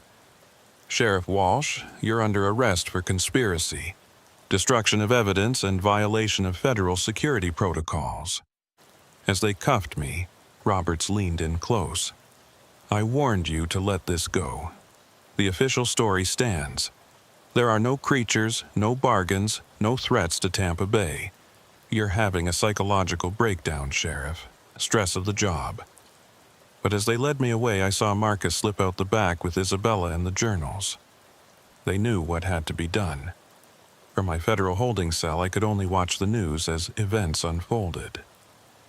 Around 3 p.m. the next day, Tampa Bay began to behave strangely. The water turned dark, almost black, and fish began beaching themselves by the thousands. The authorities blamed red tide, but I knew better. They were fleeing. By 5 p.m., the bay was boiling. Not from heat, but from movement beneath the surface. The Coast Guard reported multiple massive sonar contacts moving in from the Gulf, things the size of buildings rising from deep trenches. At 6 p.m., Isabella Castellano went on live television.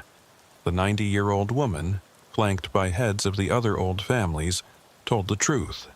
All of it. The bargain, the guardian, the drowned gods approaching to claim Tampa Bay. She called on all descendants of the founding families to come to Bayshore Boulevard immediately. The government tried to cut the broadcast, but it had already gone viral. Social media exploded with videos of the bay's bizarre behavior, the fleeing sea life, the massive shapes moving beneath the surface. By 7 p.m., thousands had gathered. Not just the descendants, but regular Tampa citizens. They'd lived by the bay, prospered from it, and now they came to defend it. Blood donation stations were set up along the waterfront. The marked families bled into ritual bowls that Isabella and the other elders had prepared. I was released at 7:30. Roberts had no choice. The situation had spiraled beyond any cover-up. I arrived at Bayshore to find a scene from a nightmare. The drowned gods had arrived. They were nothing like our guardian. Where it had been alien but somehow majestic, these were pure horror. Masses of rotting flesh and coral, shaped vaguely like colossal human corpses that had been underwater for centuries. They moved on legs of compressed fish bones, with faces that were colonies of eels and crabs arranged in mockeries of human features. There were 3 of them, each easily 100 feet tall, wading through the bay toward shore. Our guardian rose to meet them. Even weakened, it was magnificent. It had grown since the renewal, incorporating the transformed humans into its mass.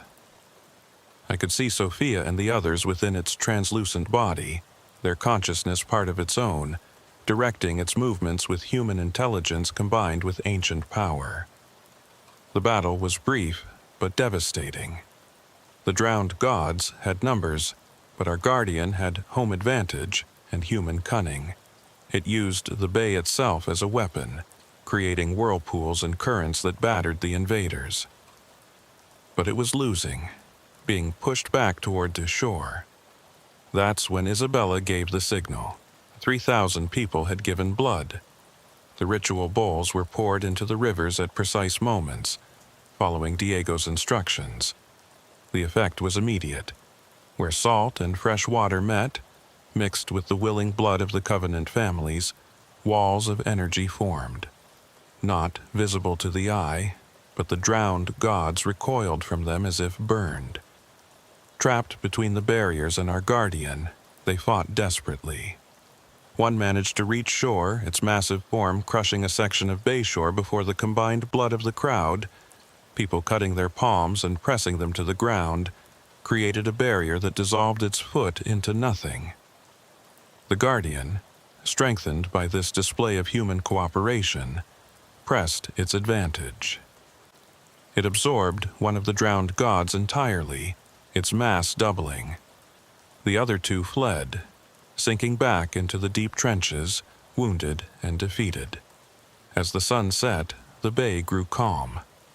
The guardian floated near shore, and for a moment Sophia's face appeared in its mass, smiling sadly but proudly at her grandmother.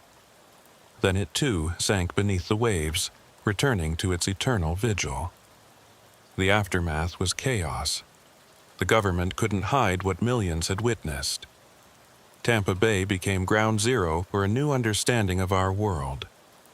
That we share it with older things, that bargains made in blood still hold power, and that sometimes the monsters are the ones keeping darker monsters at bay. I was reinstated as sheriff, though the position meant something different now. I wasn't just keeping peace between humans, but maintaining the covenant with the bay. The marked families came out of hiding, taking their responsibility seriously for the first time in generations. Blood donations became monthly rituals, keeping the barriers strong and the guardian fed. Marcus took over the task of documenting everything, creating a proper archive for future generations. The FBI created a new division, secretly monitoring other coastal cities for signs of similar bargains, similar guardians. Isabella Castellano passed away a month later, peaceful in the knowledge that the covenant would survive. At her funeral, the bay itself seemed to mourn, the water unnaturally still, reflecting the sky like polished glass. I still patrol the waterfront at night sometimes, watching for signs of our guardian. Occasionally, I see phosphorescent shapes moving beneath the surface. Sophia and the others, forever changed, but still protecting the city they loved. They're not human anymore, but they're not monsters either. There's something in between, something necessary. Tampa Bay thrives still. Its secret known, but somehow accepted. The tourists still come, maybe even more now, hoping to catch a glimpse of something extraordinary. The fishing boats go out, leaving small offerings of blood and bait for the guardian. The old families intermarry less, their bloodlines spreading through the general population, ensuring that when 2088 comes, there will be enough marked ones to renew the bargain again. But I wonder sometimes, late at night, when the bay is quiet and the moon is dark, what other bargains were made in other cities, with other things from the deep. How many of humanity's great coastal civilizations owe their existence to covenants signed in blood? How many guardians lurk beneath the waves, keeping worse things at bay? I'm 73 now, too old to be sheriff much longer. But I've trained my successor well, told them all the stories, shown them all the signs. They know about the monthly blood offerings, the maintenance of the barriers, the importance of keeping the old families connected to their heritage. Because Tampa Bay's prosperity still hangs on that contract written in blood. But now we understand it's not a curse or a burden. It's a partnership. We feed the bay, and the bay feeds us. We protect the guardian, and the guardian protects us. The water remembers, Isabella used to say. And as long as we remember too, the bargain holds.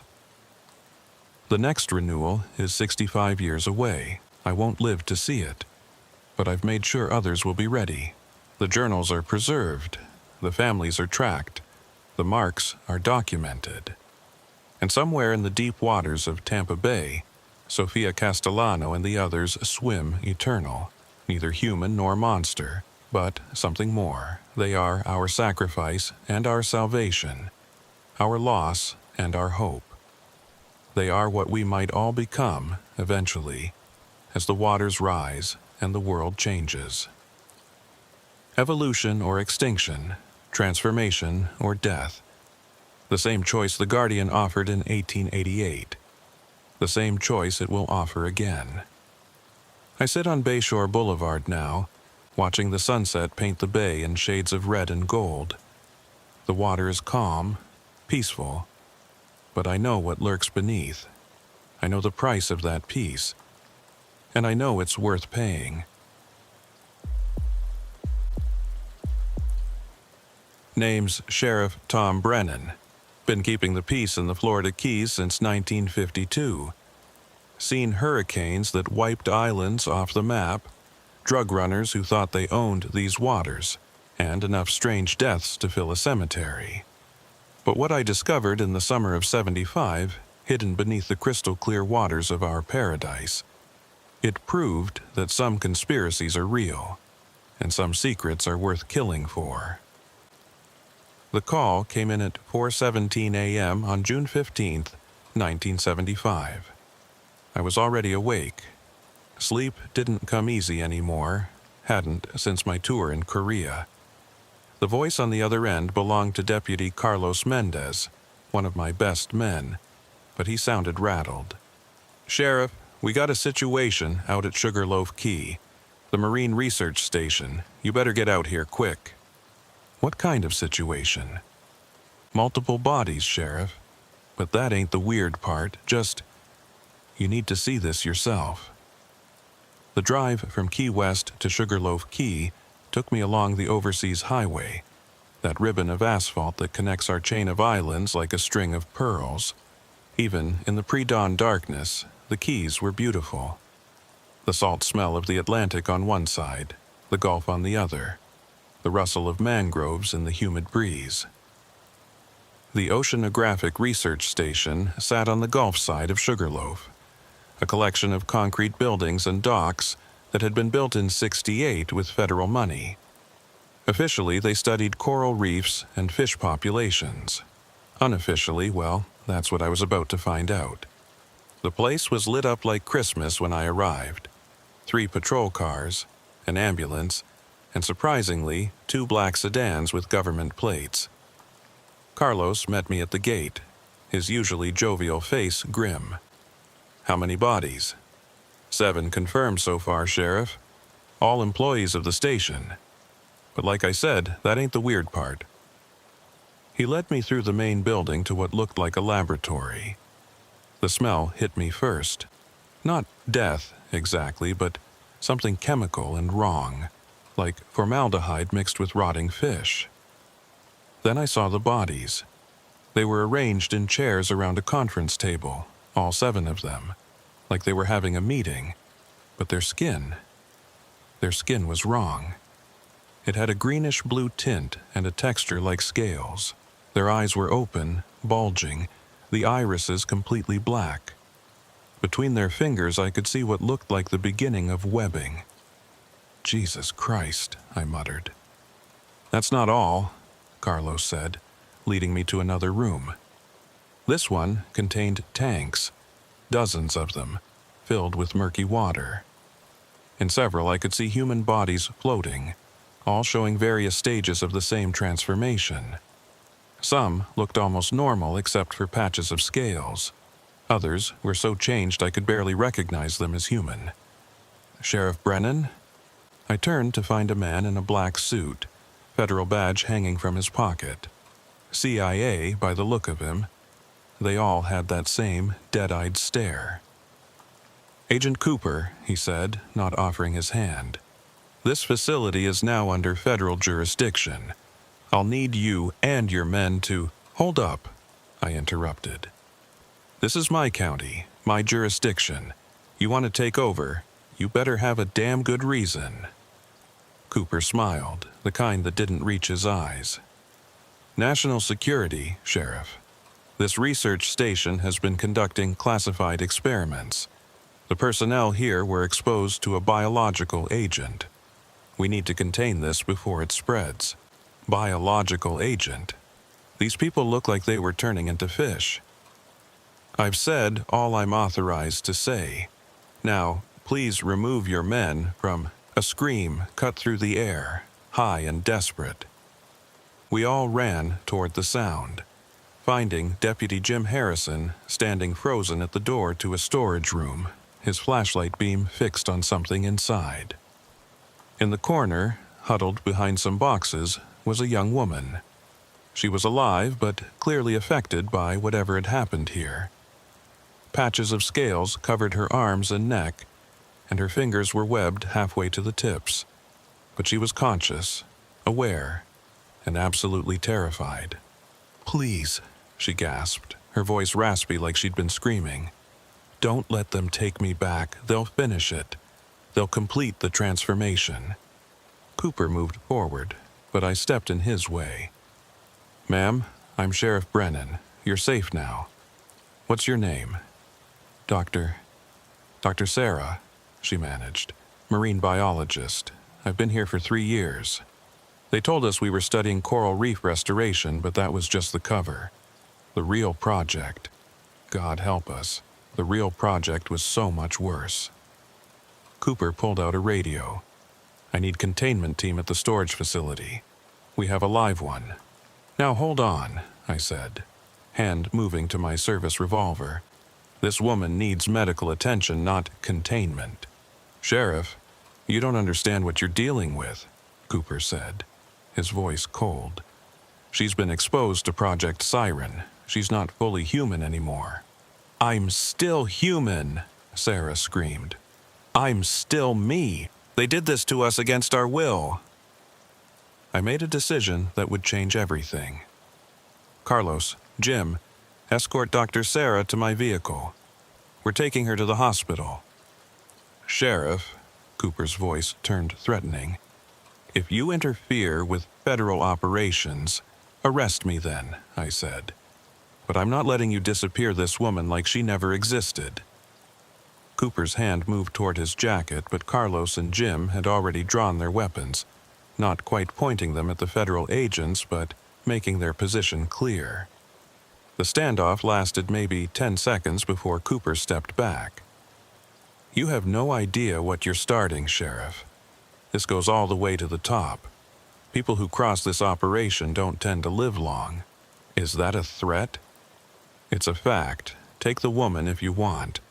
But know that you've just signed your own death warrant, and hers. We got Sarah out of there fast, but I knew Cooper was right about one thing.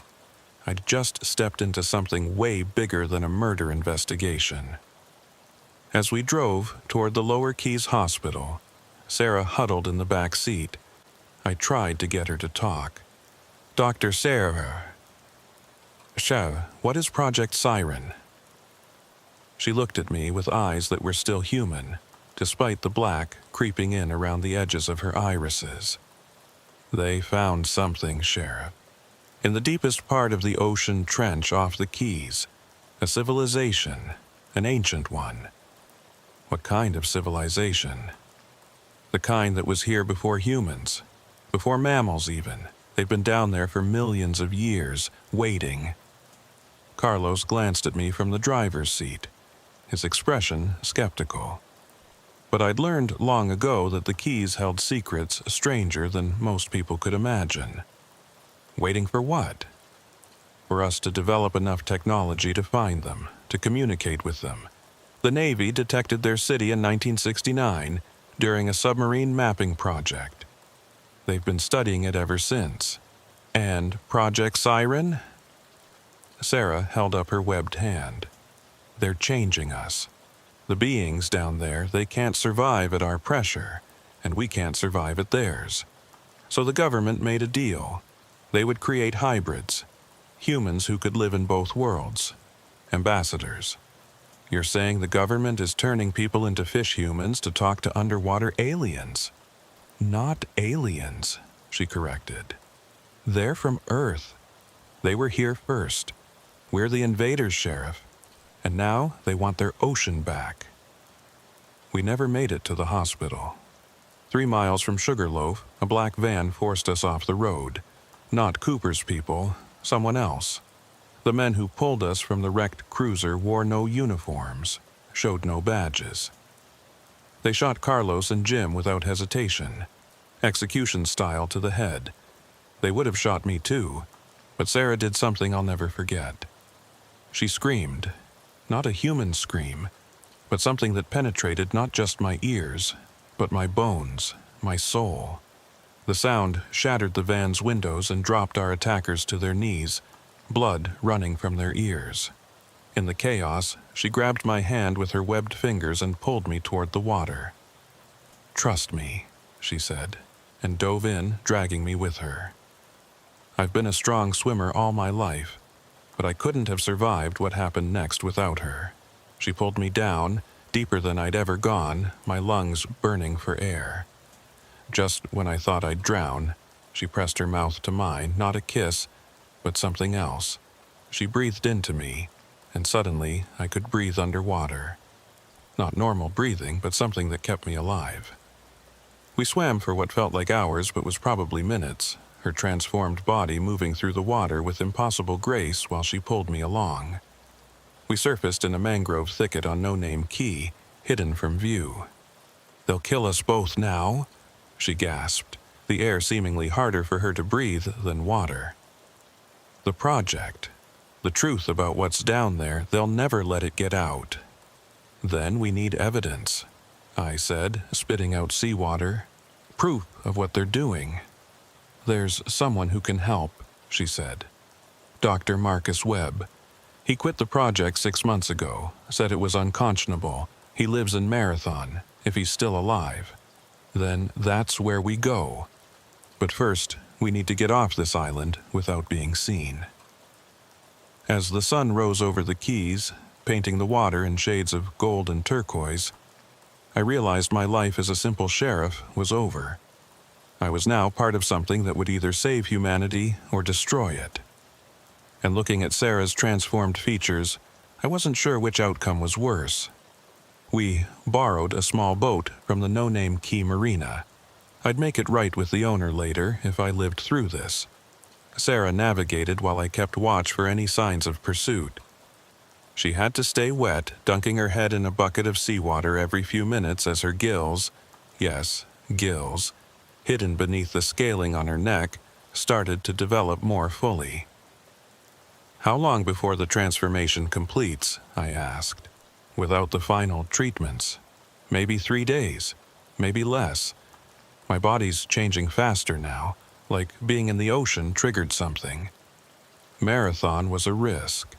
It was a bigger key, more people, more chances of being spotted. But we had no choice. Dr. Webb was our only lead. We found him living on a houseboat in Boot Key Harbor, a paranoid recluse who answered his door with a shotgun. "Dr. Sarah?" His eyes widened when he saw Sarah. "They said you were dead, all of you at the station." "They killed them, Marcus. Everyone except me." Webb let us in quickly, checking the harbor for watchers. His houseboat was a mess of scientific equipment, papers, and what looked like survival gear, like he'd been ready to run at a moment's notice. "Sheriff Brennan," I introduced myself. "I need to know what the hell is going on."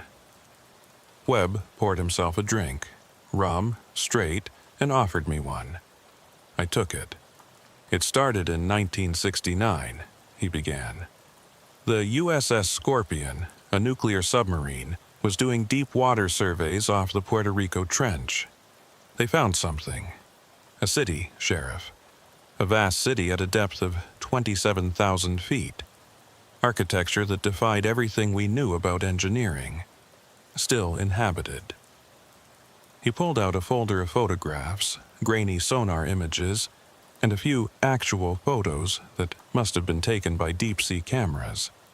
The structures were impossible. Twisted spirals of what looked like coral and metal, geometries that hurt to look at. The beings living there, we call them the Tethys, after the ancient ocean goddess. They've been down there for at least 65 million years. They survived the extinction that killed the dinosaurs by going deep, adapting to pressure that would crush any surface life. And they made contact. "They made contact," Webb confirmed. "They're intelligent, Sheriff. More intelligent than us in many ways. They've had millions of years to develop their civilization while we were still crawling out of the trees. But they're dying." "Dying?" Sarah spoke up, her voice increasingly garbled as her throat changed. "The oceans are changing. Pollution, temperature rises, acidification. It's destroying their habitat.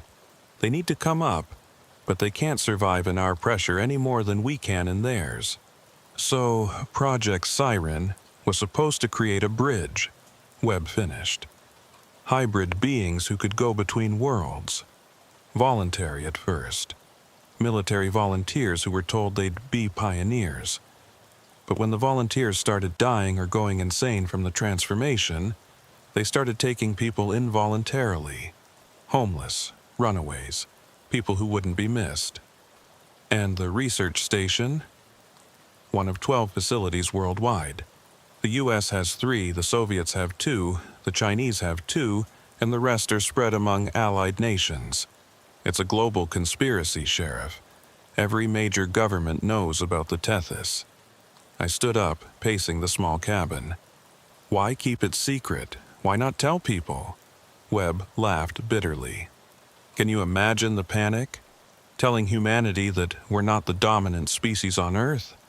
That there's a civilization older and more advanced than ours living in the ocean? And that they want their territory back? It would be chaos. So, instead they're creating fish people. The hybrids were meant to be ambassadors, translators, but the Tethys gave us something else along with their genetic material. A warning. They showed the project leaders visions of what's coming." "What's coming?" Sarah answered, her voice now barely human. "The rising. When the ice melts and the seas rise, they're coming up. All of them, millions. They're claiming the flooded lands as their territory. The hybrids aren't ambassadors. We're advanced colonizers. We're supposed to prepare the way. A boat engine outside made us all freeze. Webb grabbed his shotgun, peering through the blinds. "Coast Guard," he said. "But those aren't regular coasties. Look at their eyes." I looked.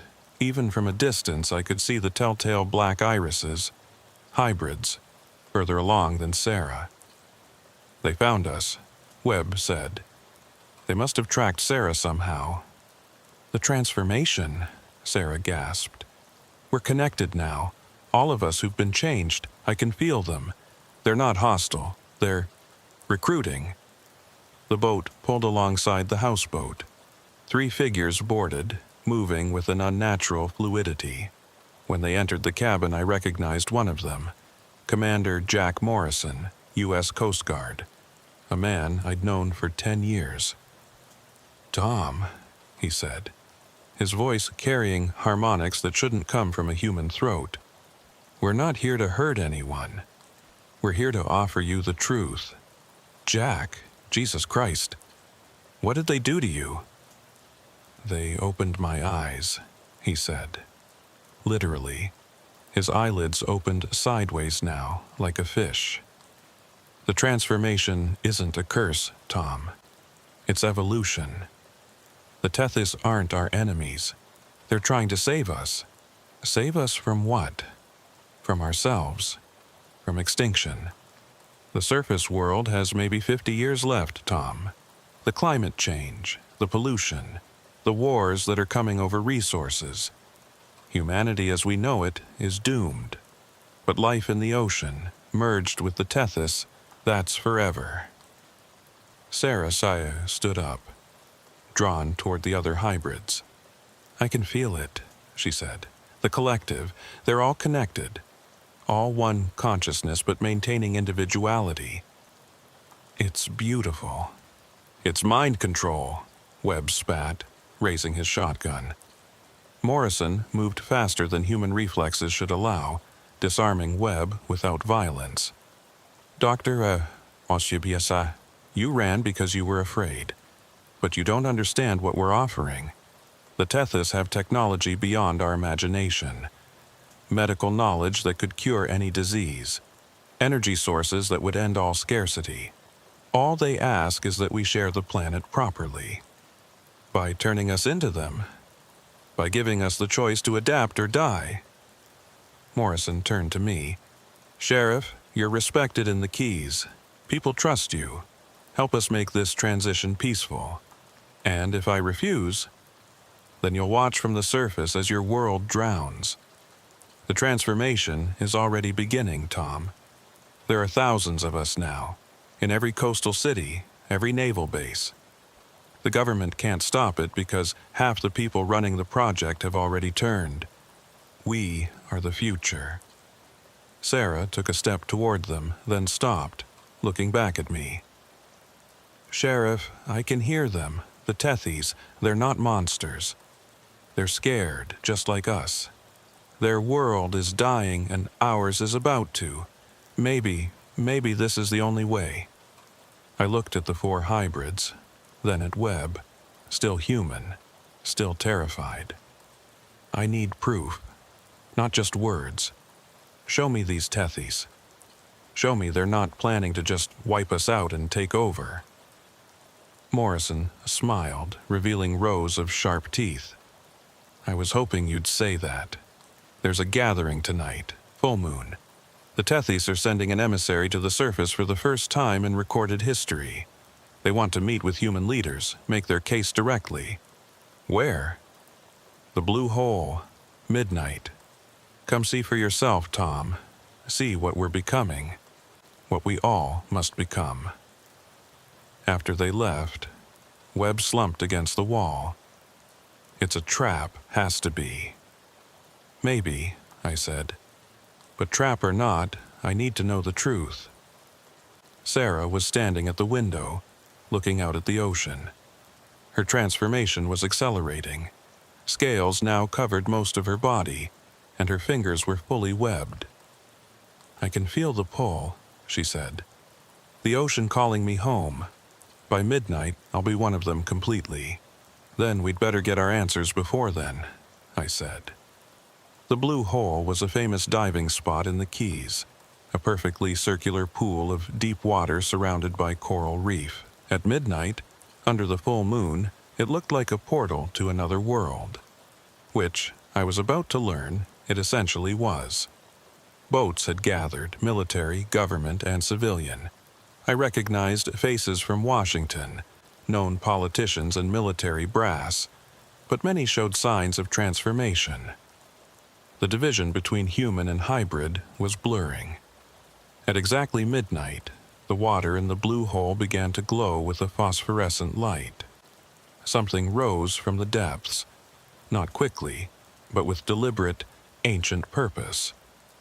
When it finally breached the surface, I understood why the government had kept this secret. The Tethys emissary was beautiful and terrible simultaneously.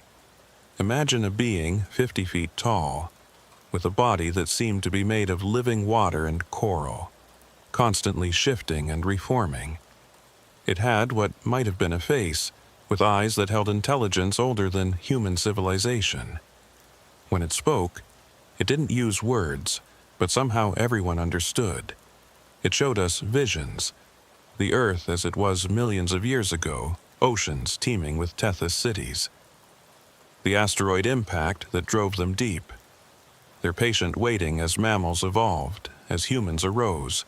Their hope that we would be partners in planetary stewardship. Their despair as we poisoned the waters. And finally, their offer. Join with them. Become something new, or face extinction alone on the land. The emissary focused on me, somehow knowing I was uncommitted, still fully human. It showed me a personal vision. The Keys underwater within decades, my hometown drowned. Everyone I knew dead or transformed. Then it showed me the alternative. Hybrid humans living in harmony with the ocean, building cities that spanned from surface to seafloor, no longer bound by the limitations of single environment. "Choose," it said directly to my mind. "Lead your people into the new world, or watch them perish in the old." The gathering at the Blue Hole lasted until dawn. I watched as dozens of people walked into the water and didn't come back up, at least not as humans. They stayed under for exactly 13 minutes, I timed it, then emerged transformed. The process was voluntary, but the pressure to choose was immense. Agent Cooper was there, no longer the threatening federal agent, but a true believer with scales covering half his face. "Sheriff Brennan," he said, approaching me as the crowd dispersed. "I owe you an apology. I thought we could control this, contain it. But the Tethys were right. This isn't something to fight, it's something to embrace. How many know about this? At the highest levels, everyone. The President, Joint Chiefs, Congress. They've all been briefed. Half have already begun the transformation in secret. They're just trying to manage the revelation to the public. And when were you planning on telling the American people that their leaders are turning into fish?" Cooper laughed, a sound like bubbles breaking. "Fish, Sheriff, we're becoming something far more than that.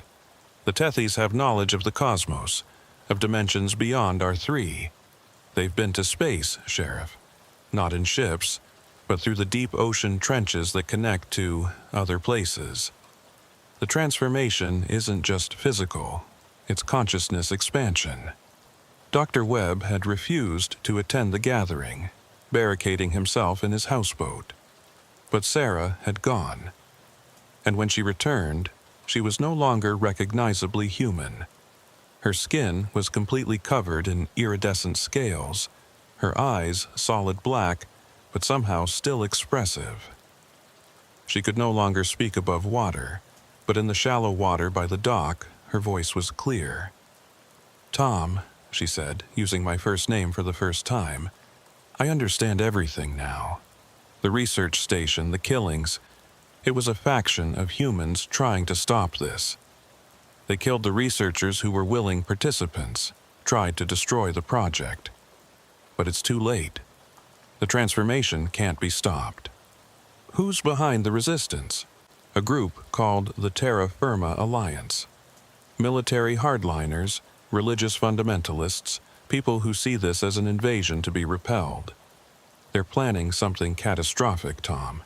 They'd rather see humanity extinct than transformed. Over the next 3 days, the Keys became a battleground of ideologies. The news had broken worldwide.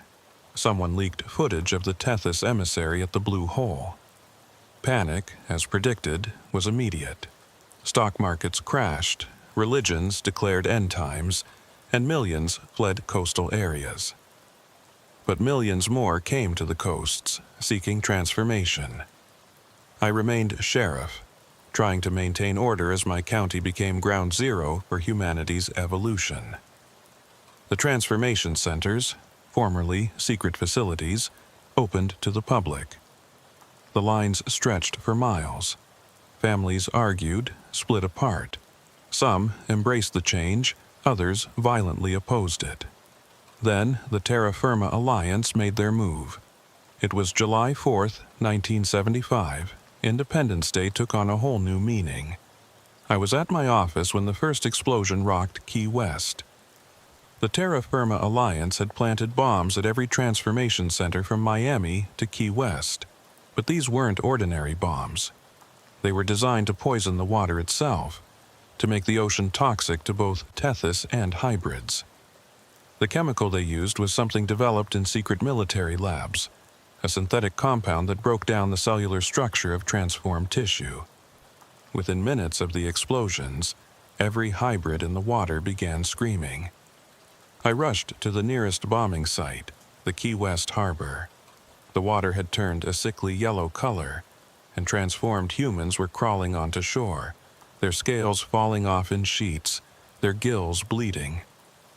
Sarah was among them, her beautiful iridescent form deteriorating before my eyes. "Tom," she gasped, reaching for me with a hand that was losing its webbing. "The Tethys, they're dying, all of them, the poison. It's spreading through the current. It'll reach the deep cities within hours." Commander Morrison, or what was left of him, dragged himself onto the dock. "Sheriff, the Terra Firma Alliance doesn't understand what they've done. If the Tethys die, the ocean dies. They regulate the deep currents, the temperature balance. Without them, ecological collapse," Webb said, appearing beside me. He looked haggard, haunted. "I helped them, God forgive me. I helped create the poison. I thought we were saving humanity, but we've just signed its death warrant." "There has to be an antidote," I said. "There is," Webb replied. "But it requires a massive amount of a specific enzyme. An enzyme that only exists in one place, the Tethys home city, at 27,000 feet below." I looked at the dying hybrids around me, at the poisoned water spreading out into the Gulf Stream. "How long do we have?" 6 hours, maybe less. I made the decision that would define the rest of my life. "We're going down there. Webb, you're coming with me. You know the antidote formula. Sarah, can you still guide us?" She nodded weakly. "I can feel the city calling, even through the poison. But Tom, the pressure will kill you. Then I'll have to transform on the way down." Morrison grabbed my arm. "Sheriff, partial transformation might not be enough. You'll need to go all the way, become one of us completely. There's no coming back from that. If I don't go, there's nothing to come back to anyway." We commandeered a Navy submarine, one specially modified for the deep trenches. The crew was half transformed already, volunteers who understood what was at stake. As we descended, I submitted to the transformation process, feeling my body change, my consciousness expand. At 5,000 feet, my lungs adapted, filling with a specialized fluid that allowed oxygen exchange at pressure. At 10,000 feet, my skin began to change, scales providing protection against the crushing depth. At 15,000 feet, my vision altered, seeing in spectrums beyond human perception. At 20,000 feet, I began to hear them, the collective consciousness of the Tethys, weak and dying but still present. And at 27,000 feet, we arrived at their city. It was magnificent and horrible. Structures of living coral and metal that defied geometry, powered by thermal vents and bioluminescence. But the streets, if you could call them that, were littered with dying Tethys, their forms dissolving in the poisoned water. We found their leader, or what they considered a leader, a being of immense age and wisdom, its form so alien I can barely describe it. Imagine a mountain of crystallized water with 1,000 eyes and voice like the tide itself. Human, it said to my mind. You come as we die? Is this your species' answer? Extinction for all rather than evolution? No, I replied, my own voice now capable of the harmonic communication. We come to save you, to save everyone. Webb, in an atmospheric suit, worked frantically with the Tethys scientists, beings of pure energy contained in coral shells, to synthesize the antidote. But we needed more of the enzyme than existed in any single location. There is a way, the Tethys leader said, but it requires sacrifice. One of us must dissolve completely into the enzyme. It will cure the poison, but destroy the individual. I'll do it, Sarah said without hesitation. She had followed us down, her transformation allowing her to survive where even the submarine couldn't go. No, I said, there has to be another way. There isn't, she replied, and I could feel her certainty through our shared consciousness. Tom, I was the first to be transformed at the station. My genetics are the most stable hybrid. It has to be me. Before anyone could stop her, she swam to the enzyme production facility, a massive, organic structure that looked like a beating heart made of coral. She placed her hands on it and began to glow. I watched as Dr. Sarah, brilliant scientist and brave soul, dissolved into pure biological energy, her consciousness spreading through the enzyme, through the water, through every molecule of the ocean. Her last thought, transmitted to all of us, was simply, peace. The antidote spread faster than the poison, neutralizing it, saving both species. But the cost was immeasurable. The journey back to the surface took 12 hours. By the time we reached the Keys, the world had changed irrevocably. The revelation of the Tethys, the attempted genocide by the Terra Firma Alliance, and the sacrifice of the hybrids who saved both species had shifted humanity's perception of everything. I emerged from the submarine no longer fully human. My transformation was complete but different from the others. The deep exposure to the Tethys city, the absorption of their knowledge, had made me something unique, a true bridge between species. The President addressed the nation that evening, July 5th, 1975. Half his cabinet stood behind him, showing various stages of transformation. He announced the formal treaty between humanity and the Tethys, the establishment of joint colonies, and the beginning of what he called the Aquatic Age. The Terra Firma Alliance was designated a terrorist organization. Its leaders were arrested, though many committed suicide rather than face transformation as punishment. Webb, broken by guilt over his role in creating the poison, volunteered for transformation as penance. He became one of the most dedicated advocates for human Tethys cooperation. I returned to my role as sheriff, though the job was now vastly different. The Keys became the first hybrid economic zone, where transformed and traditional humans lived side by side. We had to develop new laws, new ways of thinking about crime and justice when half your population could breathe underwater and communicate telepathically. The transformation wasn't mandatory, but it became increasingly common. Parents transformed to be with their children who had chosen the change. Elderly people transformed to escape the limitations of aging bodies. Scientists transformed to access Tethys knowledge. Within 6 months, 30% of the Keys population was hybrid. The fishing industry evolved into something entirely new: cooperative ventures with Tethys, who could herd fish without nets, who could farm the ocean floor without destroying it. But it wasn't all smooth sailing. The first major challenge came in December 1975. A group of transformed humans led by a former Navy SEAL named Captain Rex Harrison declared that hybrids were superior to baseline humans and should rule. They called themselves the New Tide and began attacking human-owned businesses, trying to drive non-transformed people from the Keys. I had to stop them, but the challenge was complex. How do you arrest someone who can disappear into the ocean? How do you hold someone who can dissolve into water itself? The answer came from the Tethys themselves. They were appalled by the New Tide's supremacist ideology. The collective consciousness that Sarah had joined before her sacrifice still existed in the ocean itself, and through it, she spoke to me. Tom. Her voice came through the water one night as I stood on the dock. The New Tide violates everything we died to protect. Both species, all consciousness, must be valued equally.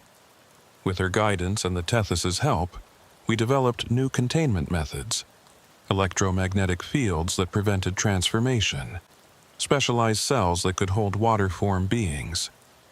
The New Tide was stopped, but the incident raised questions about the future of law enforcement in this new world. By early 1976, the transformation had spread globally. Coastal cities worldwide reported significant hybrid populations. Venice became the first fully hybrid city, its residents choosing transformation rather than watching their city sink.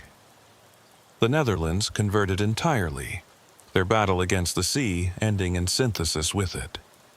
But the real change was in human consciousness itself.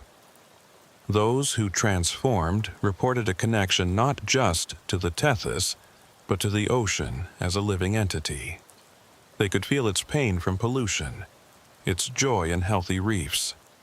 Environmental destruction became physically painful to hybrids, leading to the fastest ecological reforms in history. The space program took an unexpected turn. The Tethys revealed that certain deep ocean trenches were connected to what they called pressure points, areas where space-time was compressed, allowing near instantaneous travel to other parts of the universe. NASA partnered with Tethys explorers to investigate these phenomena. In March 1976, the first hybrid astronaut, transformed specifically for space exploration, traveled through a pressure point near the Mariana Trench and emerged in the ocean of Europa, Jupiter's moon. She found life there, cousins of the Tethys, who had been separated millions of years ago. Back in the Keys, I dealt with the day-to-day realities of this new world. Transformed kids who could swim to Cuba for lunch needed new kinds of supervision. Marriages between humans and hybrids raised legal questions about property rights when one spouse could literally become water. The Catholic Church declared transformation a sin against God's design.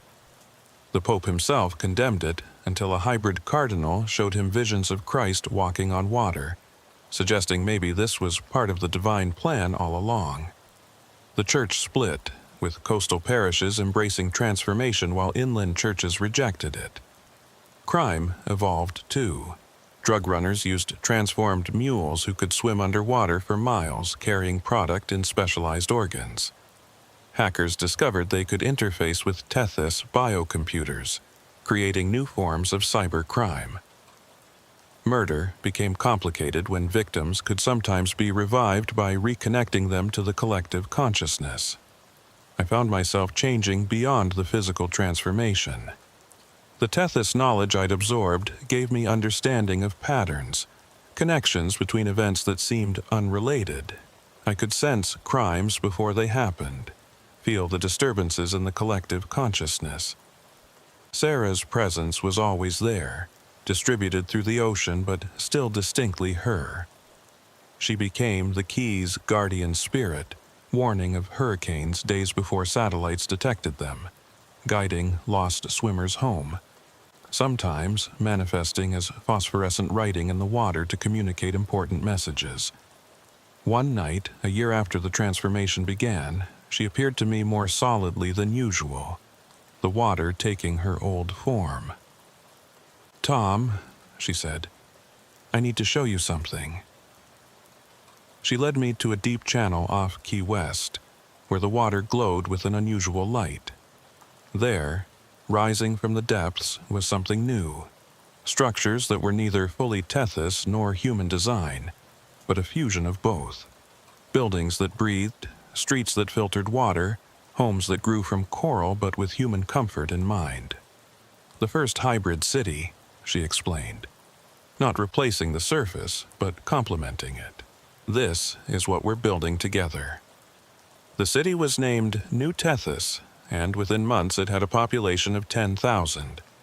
It existed in both worlds, sections above water for traditional humans, sections below for hybrids, and transition zones where both could interact comfortably. By summer 1976, 1 year after first contact, the world map had to be redrawn. Not just politically, but dimensionally. Ocean cities appeared on charts. Shipping routes went over and under the water. The UN established a new council with both human and Tethys representatives, but resistance remained. The Terra Firma Alliance, though officially destroyed, had splinter cells. They released targeted viruses designed to kill hybrids. They sabotaged transformation centers. They assassinated pro-transformation politicians. On July 4th, 1976, the American bicentennial, they made their biggest attack. Coordinated strikes on hybrid cities worldwide, using a new weapon. Sonic disruptors that could shatter the crystalline structures in hybrid cells, causing agonizing death. The attack killed thousands before we stopped it. But the response wasn't revenge. Instead, the hybrid community did something unexpected. They forgave. They offered the terrorists transformation, a chance to understand what they feared. Some accepted. The moment of transformation, feeling the connection to all ocean life, understanding the Tethys perspective, changed them completely. Former Terra Firma leaders became the strongest advocates for coexistence. One of them, General Marcus Stone, who had planned the sonic attacks, said, after his transformation, "I thought I was saving humanity. I didn't realize I was trying to kill its future. The ocean doesn't replace our humanity. It enhances it." Not everyone transformed. Maybe 40% of humanity chose to remain traditional human.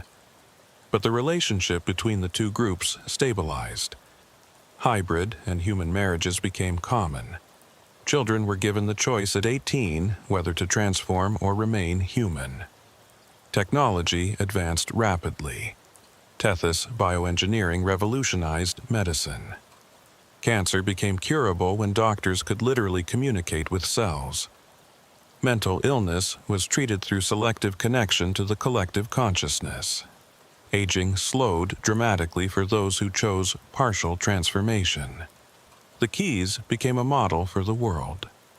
We showed that humans and hybrids could coexist. That transformation didn't mean losing humanity, but expanding it.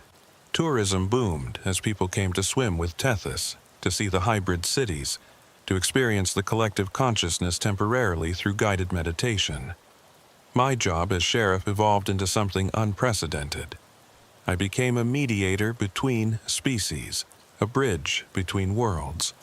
I handled crimes that crossed the boundary between air and water. between individual and collective consciousness. I wrote new laws for a new world, establishing precedents that would guide civilization for generations. But the biggest change was personal. I fell in love with a Tethys. Her name was unpronounceable in human language, but she went by Marina when dealing with humans. She was ancient, older than human civilization, but curious about our young species. She had taken a form similar to humans to interact with us, though she could shift into pure energy when needed. Our relationship challenged everything I thought I knew about love, compatibility, even existence itself. How do you love someone who experiences time differently, who exists partially in dimensions you can't perceive, who remembers when Earth had different continents? You learn, you adapt, you transform in ways beyond the physical.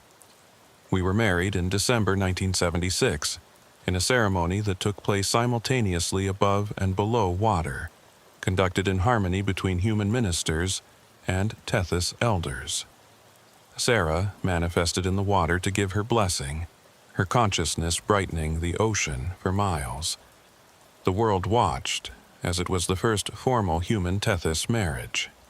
Some called it an abomination. Others called it the future. I just called it love. Marina and I had children. Yes, it was possible. They were something entirely new, born already adapted to both worlds, carrying the knowledge of both species in their DNA. They could shift between forms at will, speak all languages instantly through the collective, and perceive dimensions beyond the standard four. Our daughter, Pearl, became the first hybrid-born sheriff when I retired in 2000. Our son, Current, became an explorer, mapping the pressure points that connected Earth's oceans to other worlds. As I write this in 2025, 50 years after that first terrible night at the research station, the world is unrecognizable from the one I knew. Sea levels rose as predicted, but it didn't matter. We adapted. Cities float and swim. Humans explore other worlds through ocean portals. The Tethys teach us about the universe's deep mysteries. The transformation isn't complete. There are still holdout communities, still tensions between human and hybrid. But we're learning, growing, evolving together. Sometimes I visit the memorial we built for Dr. Sarah at Sugarloaf Key. It's a structure that exists both above and below water, where her distributed consciousness is strongest. Visitors can commune with her, feel her presence, understand her sacrifice. Was it worth it? I asked her once. Look around you, Tom, she replied, her voice coming from the waves themselves. Look at what we've become, what we're becoming. We didn't just save two species, we created something new, something better. Yes, it was worth it. The Keys remain the heart of this new world. Every sunset, humans and hybrids gather on the beaches and in the shallows, watching the sun disappear into the Gulf. Some pray to traditional gods, others to the ocean itself. Children play in the surf, some with lungs, some with gills, some with both. And sometimes, late at night, when the moon is full and the water is calm, you can see them in the deep. The Tethys in their true forms, massive and ancient and beautiful, watching over us all. They don't rule us or serve us. They share with us as we share with them. The conspiracy was real. There were creatures in the deep. The government did hide the truth. But the real conspiracy was bigger than any of us imagined. It was evolution itself, pushing us toward something greater.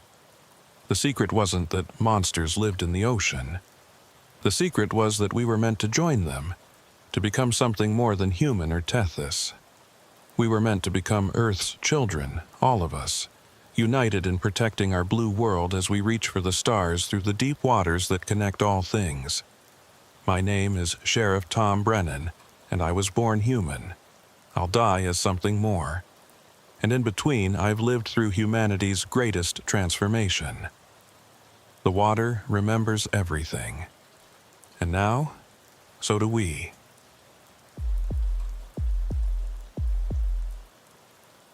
Sheriff Dale Morrison, Okaloosa County, Florida, Panhandle.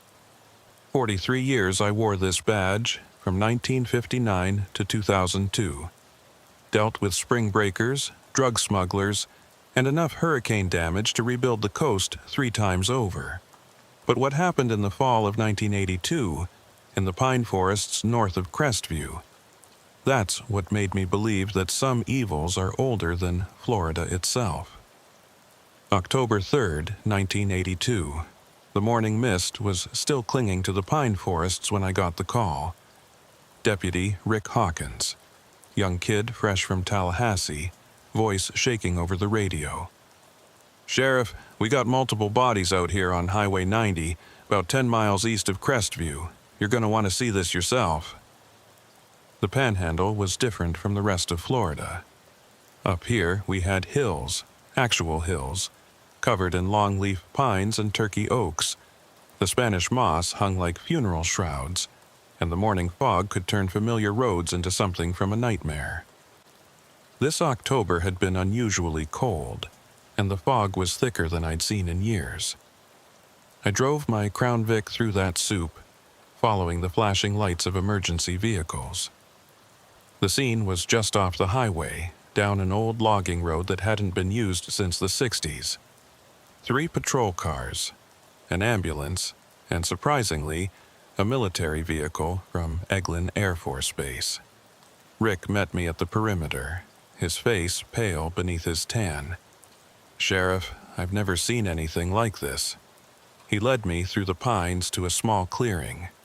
5 bodies, arranged in a perfect circle, each one facing outward. They were naked, skin so white it almost glowed in the morning light filtering through the trees. But it was their condition that made my blood run cold. They'd been mummified. In the humid Florida Panhandle, where bodies decomposed in days, these corpses looked like they'd been dried out over centuries. The skin was like leather, stretched tight over bones. But the medical examiner, Dr. Louise Harper, said they'd only been dead for maybe 48 hours. "How's that possible?" I asked. Louise, a tough woman who'd seen everything in her 20 years on the job, just shook her head. "It's not, Dale. Not naturally. Something drained every drop of moisture from these bodies. Not just blood, everything. They're like beef jerky. Animals? Insects? No bite marks, no punctures, nothing. It's like the moisture was just extracted through the skin itself." I studied the victims. 3 men, 2 women, all appearing to be in their 20s or 30s. No obvious injuries except for one detail. Their mouths were open in silent screams, and inside, their tongues were black. IDs? Nothing yet, no clothes, no vehicles nearby. It's like they just appeared here. That's when Colonel James Patterson from Eglin approached. I knew Jim from various joint operations. The base was huge, covering most of 3 counties, and we often coordinated on things. "Sheriff Morrison, we need to talk. Privately." We walked away from the scene, into the darker parts of the forest. Jim was career military, not given to dramatics, so when he looked nervous, I paid attention. "Dale, we've been tracking something out here for weeks. Unusual energy readings, electromagnetic anomalies. Started right after we lost a reconnaissance aircraft over this area." "Lost how?" "It disappeared from radar at 15,000 feet. No distress call, no wreckage. Just gone. But the last readings showed massive electromagnetic interference, like nothing we've ever recorded." "And you think it's connected to these bodies?" "Last night, our sensors went crazy. Same kind of readings, but at ground level, centered right here." He pulled out a map, pointing to several marked locations. "These aren't the first bodies, Dale. We've found similar scenes on base property. 3 incidents in the last month, 15 bodies total. We've been keeping it quiet, investigating internally. You've been hiding multiple murders in my county?" "Not hiding, investigating. This is beyond civilian law enforcement, Dale. Hell, It might be beyond military capability. Before I could respond, Rick's voice crackled over the radio. "Sheriff, we got another one. Fresh. She's still alive." We ran back to find the team gathered around a young woman who'd stumbled out of the woods. She was naked, disoriented, but unlike the bodies, she still had normal skin color. Dr. Harper was checking her vitals while trying to cover her with a blanket. The woman was mumbling, her eyes unfocused. But as I got closer, I could make out words. The dark between the trees. It drinks everything. "Ma'am, I'm Sheriff Morrison. You're safe now. What's your name?" Her eyes suddenly focused on me, filled with absolute terror. "They're not dead, the dry ones. They're not dead. They walk at night, looking for moisture, looking for life to steal. Who did this to you? Not who. What? It's older than the Creeks, older than the Spanish. The Seminoles knew. They called it the dry dark. It sleeps in the deep forest, but something woke it up." She grabbed my arm with surprising strength. "The planes, the military planes flying over, their radar, their signals. It woke up the dry dark, and now it's hungry, so hungry." Then she started seizing. Dr. Harper tried to stabilize her, but within minutes the transformation began. Her skin started to dry out, moisture literally evaporating from her body. We watched in horror as she mummified before our eyes, going from living person to desiccated corpse in less than 5 minutes. "Everyone back!" I shouted. "Nobody touch her!" But it was too late. Deputy Tom Garrett had been holding her hand, trying to comfort her. The desiccation spread from the contact point, racing up his arm. He screamed, trying to pull away, but it was like he was stuck. "Cut it off!" Dr. Harper yelled. "Cut off his arm!" I drew my knife. But before I could act, Tom's entire body dried out, moisture flowing from him into the ground like water into sand. Within seconds, he was another mummy, standing upright for a moment before collapsing into leather and bones. "Jesus Christ," Jim breathed. "It's contagious."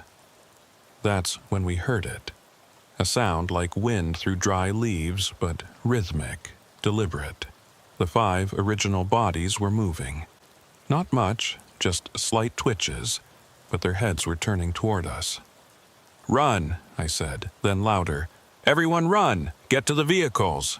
We fled through the pines, the sound of rustling getting closer.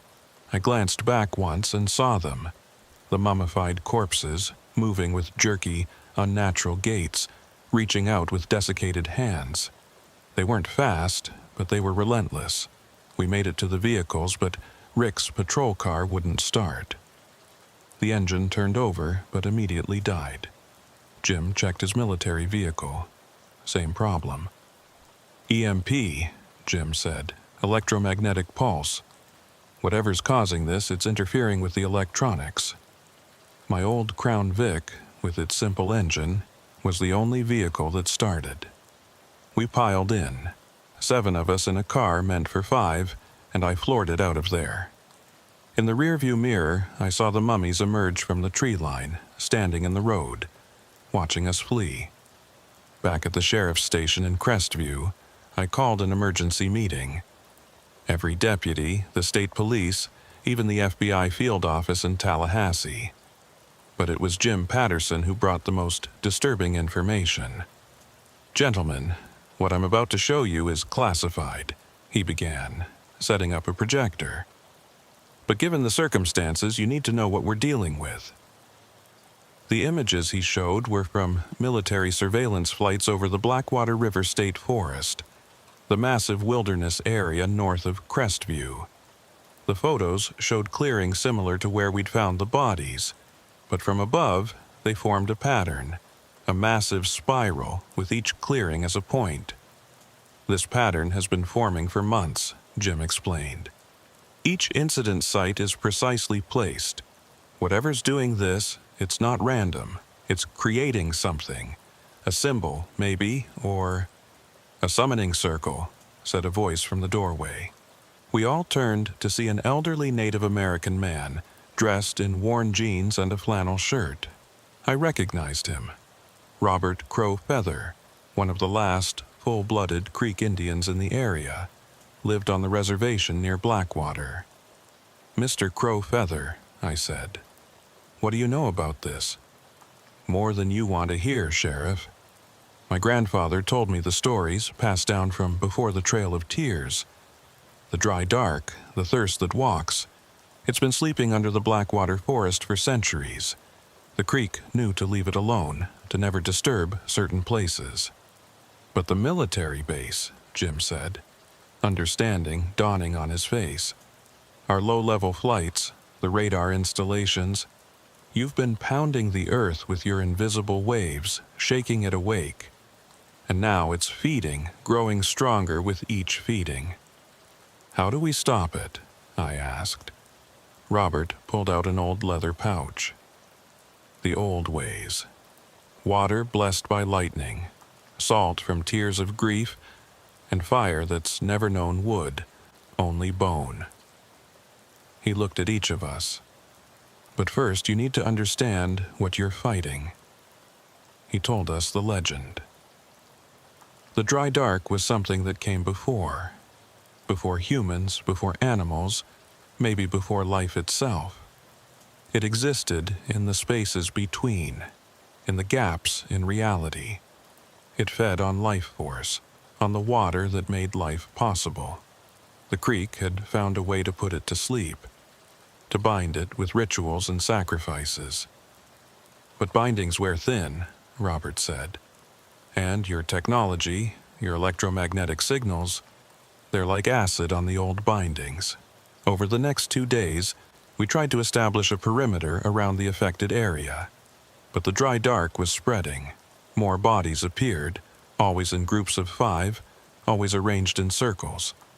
And worse, the mummified corpses were multiplying. Everyone who died to the dry dark rose again, searching for moisture to steal. The town of Crestview itself came under threat when a group of mummies wandered in from the forest. They attacked the water treatment plant, drawn to the massive reserves of water. We managed to stop them with fire. Regular fire seemed to work, turning their desiccated bodies to ash. But for every one we destroyed, 2 more seemed to appear. Dr. Harper made a disturbing discovery. The victims weren't chosen randomly. Blood tests on the few survivors who'd escaped the circles before dying showed they all had a specific genetic marker, a rare sequence that less than 1% of the population carried. "It's hunting specific people," she told me. "People with this marker, like it's trying to collect a specific set." Jim's team, meanwhile, had detected a massive electromagnetic anomaly deep in the Blackwater Forest. "It's like there's a hole in reality itself," he explained. "Our instruments can't make sense of it." On October 7th, day 4 of the crisis, we got a break. A survivor, fully conscious and seemingly unaffected, was found wandering near the edge of the forest. Marcus Webb, a grad student from FSU who'd been camping in the area. "I saw it," he told us, his hands shaking as he drank his 5th glass of water. "The thing at the center, it's not from here, not from Earth." He described something that shouldn't exist, a being made of absence, a void. It existed in the spaces between atoms, in the dark between stars.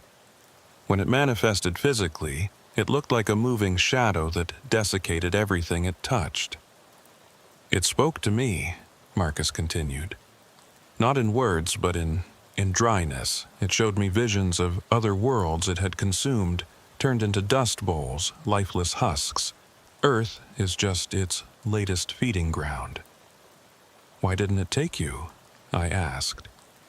"I don't have the marker," he said. "The genetic sequence it needs. It's not just feeding, it's collecting specific genetic material. It needs exactly 125 people with the marker."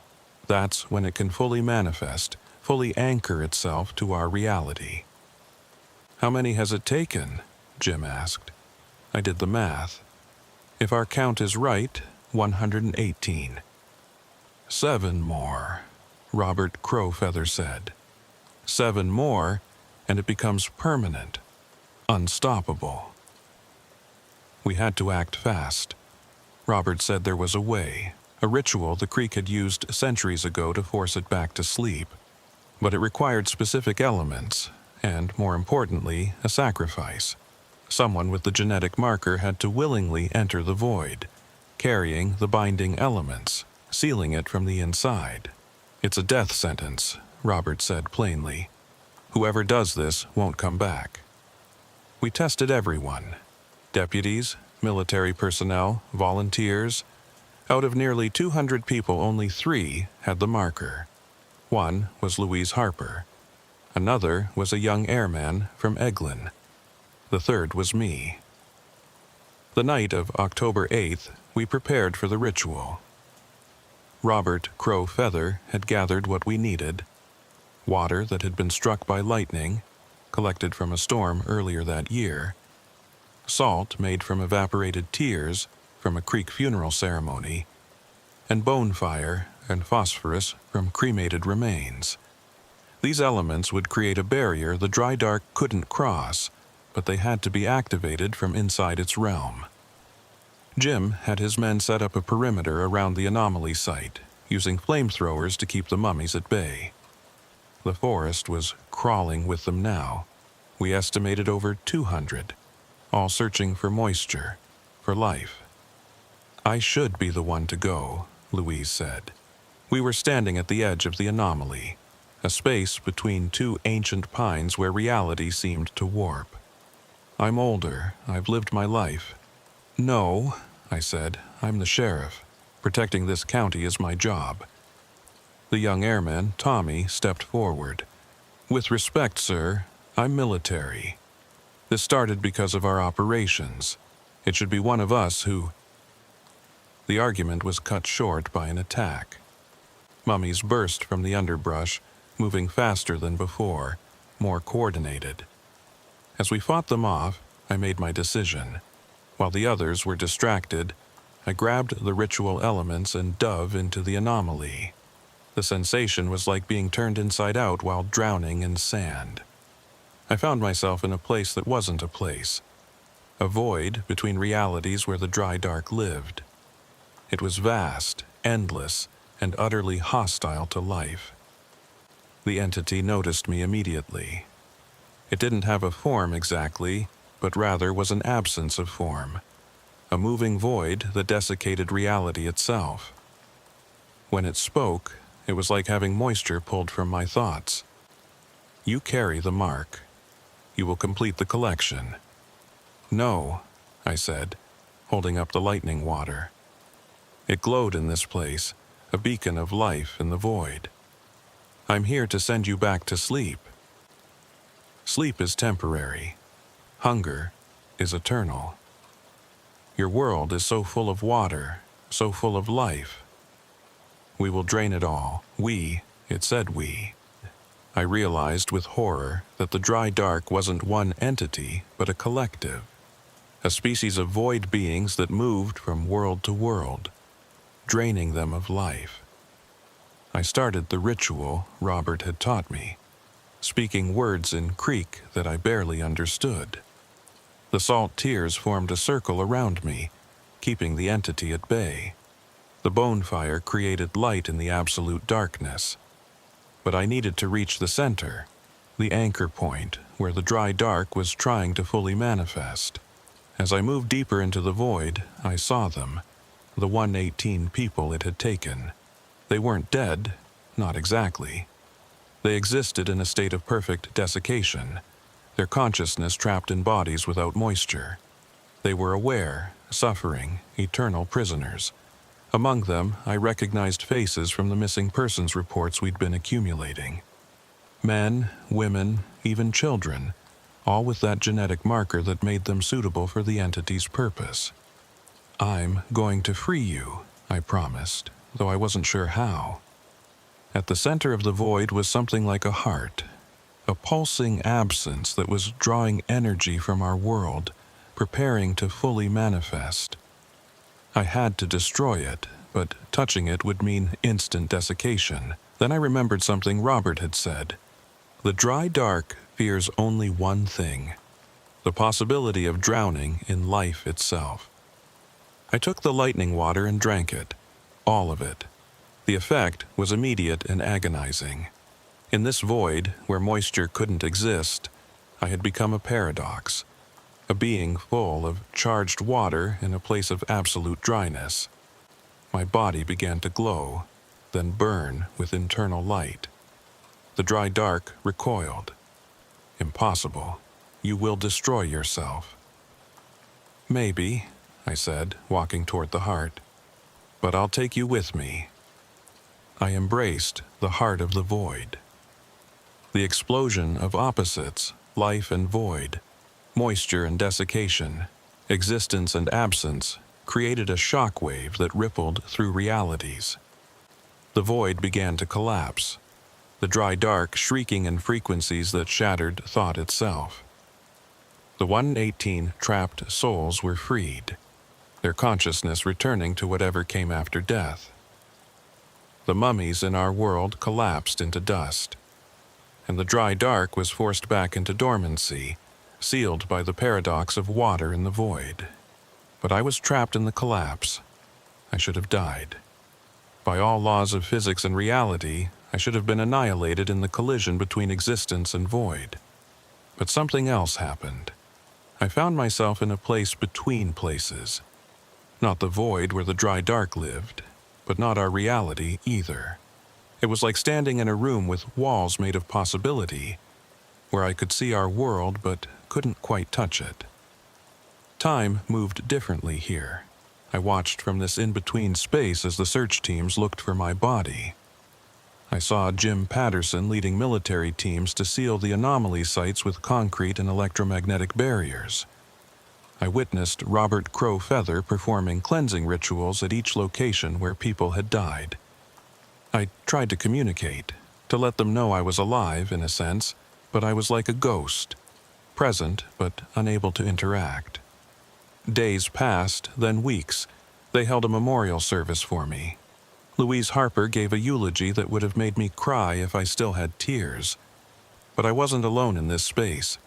The 118 souls freed from the dry dark were here too, in transition. They couldn't move on to whatever afterlife awaited them. Their essence had been too damaged by their time in the void. We existed together in this liminal space, watching the world but unable to rejoin it. One of them, a young teacher named Maria Santos, who'd been among the first taken, figured out how to communicate through water. Water held memory, she discovered, and in our state, we could imprint thoughts onto it. A message in rain, words in steam, images in ice. I managed to send a message to Louise through her morning coffee. The steam formed words. Not dead, trapped between, working on return. Louise, brilliant woman that she was, understood immediately.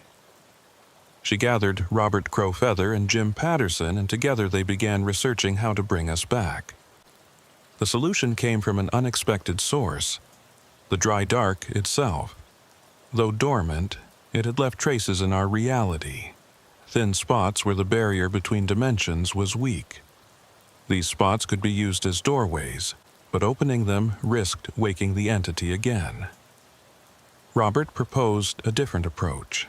Rather than opening a door, they would strengthen our connection to water itself. Since water existed in all states and places simultaneously, as vapor and air, as ice, as liquid, it could serve as a bridge. The ritual took place on Halloween night, October 31st. They gathered at Blue Springs, one of the clearest natural springs in Florida, where the water was so pure it was almost otherworldly. Louise, Robert, Jim, and dozens of volunteers formed a circle around the spring. They each contributed water from their own bodies, tears, saliva, even blood.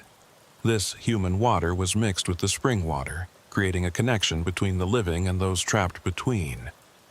I felt the pull immediately. The water was calling us home, offering us a path back to reality. But there was a catch. We couldn't return as we were. The experience had changed us fundamentally. One by one, the 118 souls made their choice. Some chose to merge with the water cycle itself, becoming part of the rain and rivers, guardian spirits of moisture. Others chose to pass on, using the bridge to reach the proper afterlife. I chose to return to physical form, but the cost was significant. I came back changed. I emerged from Blue Springs gasping, solid but different. My body was there, but it was more fluid than before. I could feel every drop of water within miles, sense the moisture in the air, the underground aquifers, the blood in the people's veins. "Dale!" Louise rushed to help me from the water. "My God, you're back!" But when she touched me, she gasped. My skin was cold, and beneath it, she could feel movement, like water flowing just under the surface. "I'm back," I said, my voice carrying the sound of distant streams. But I'm not the same. Over the following weeks, we discovered the extent of my transformation. I could survive without food, drawing sustenance from humidity in the air. I could sense the dry dark's presence, feeling when it stirred in its sleep. I had become a living monitor, a warning system against its return. 5 others had made the same choice I did, returning changed. We formed a new kind of task force, stationed at key points around the Panhandle, watching for signs of the dry dark's awakening. The military modified their flight paths, avoiding the sensitive areas. They developed new scanning technology that could detect void anomalies without triggering them. The incidents stopped, but the threat remained. The cover story was elegant in its simplicity. A chemical spill from an old military depot had caused hallucinations and deaths.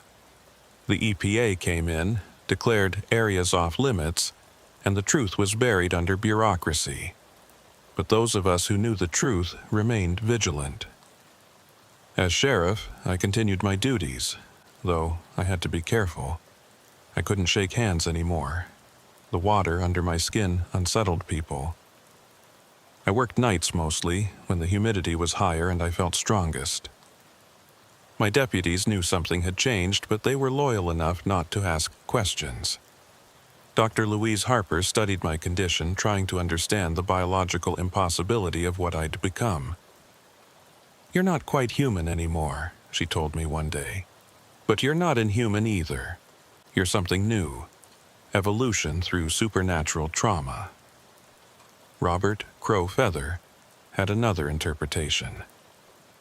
"You've become a bridge," he said, "between the world of substance and the world of void. The Creek have legends of such beings, warriors who sacrifice their humanity to guard against ancient evils." The other returnees and I met monthly, comparing notes, sharing experiences. We could sense things others couldn't, weak points in reality, places where the dry dark probed for entry. We'd respond to these incidents, using our water-infused nature to reinforce the barriers. Years passed. I aged, but slowly, the water in my system preserving me in ways that defied medical explanation. I watched Crestview grow, watched the forest get developed, always fighting to keep certain areas protected, knowing what slept beneath. In '99, the dry dark stirred significantly. Y2K, it turned out, wasn't just about computers. The massive electromagnetic surge from millions of systems switching over simultaneously sent ripples through dimensional barriers worldwide. We spent New Year's Eve not celebrating, but standing guard at the weak points, holding the line against something that wanted nothing more than to turn our world into a lifeless husk. We held, but barely. In 2002, I retired as sheriff, passing the badge to someone younger, but keeping my real job, guardian against the void. The other returnees and I formed a private organization, funded quietly by government black budgets, dedicated to monitoring and containing the dry dark. But I knew it was a temporary solution. The entity was eternal, patient. Each year, human technology grew more powerful, sending out signals that eroded the ancient bindings. Each year, the weak points grew weaker. Robert Crow Feather, before he died in 2005, gave me a final warning. The binding will fail completely in the next generation.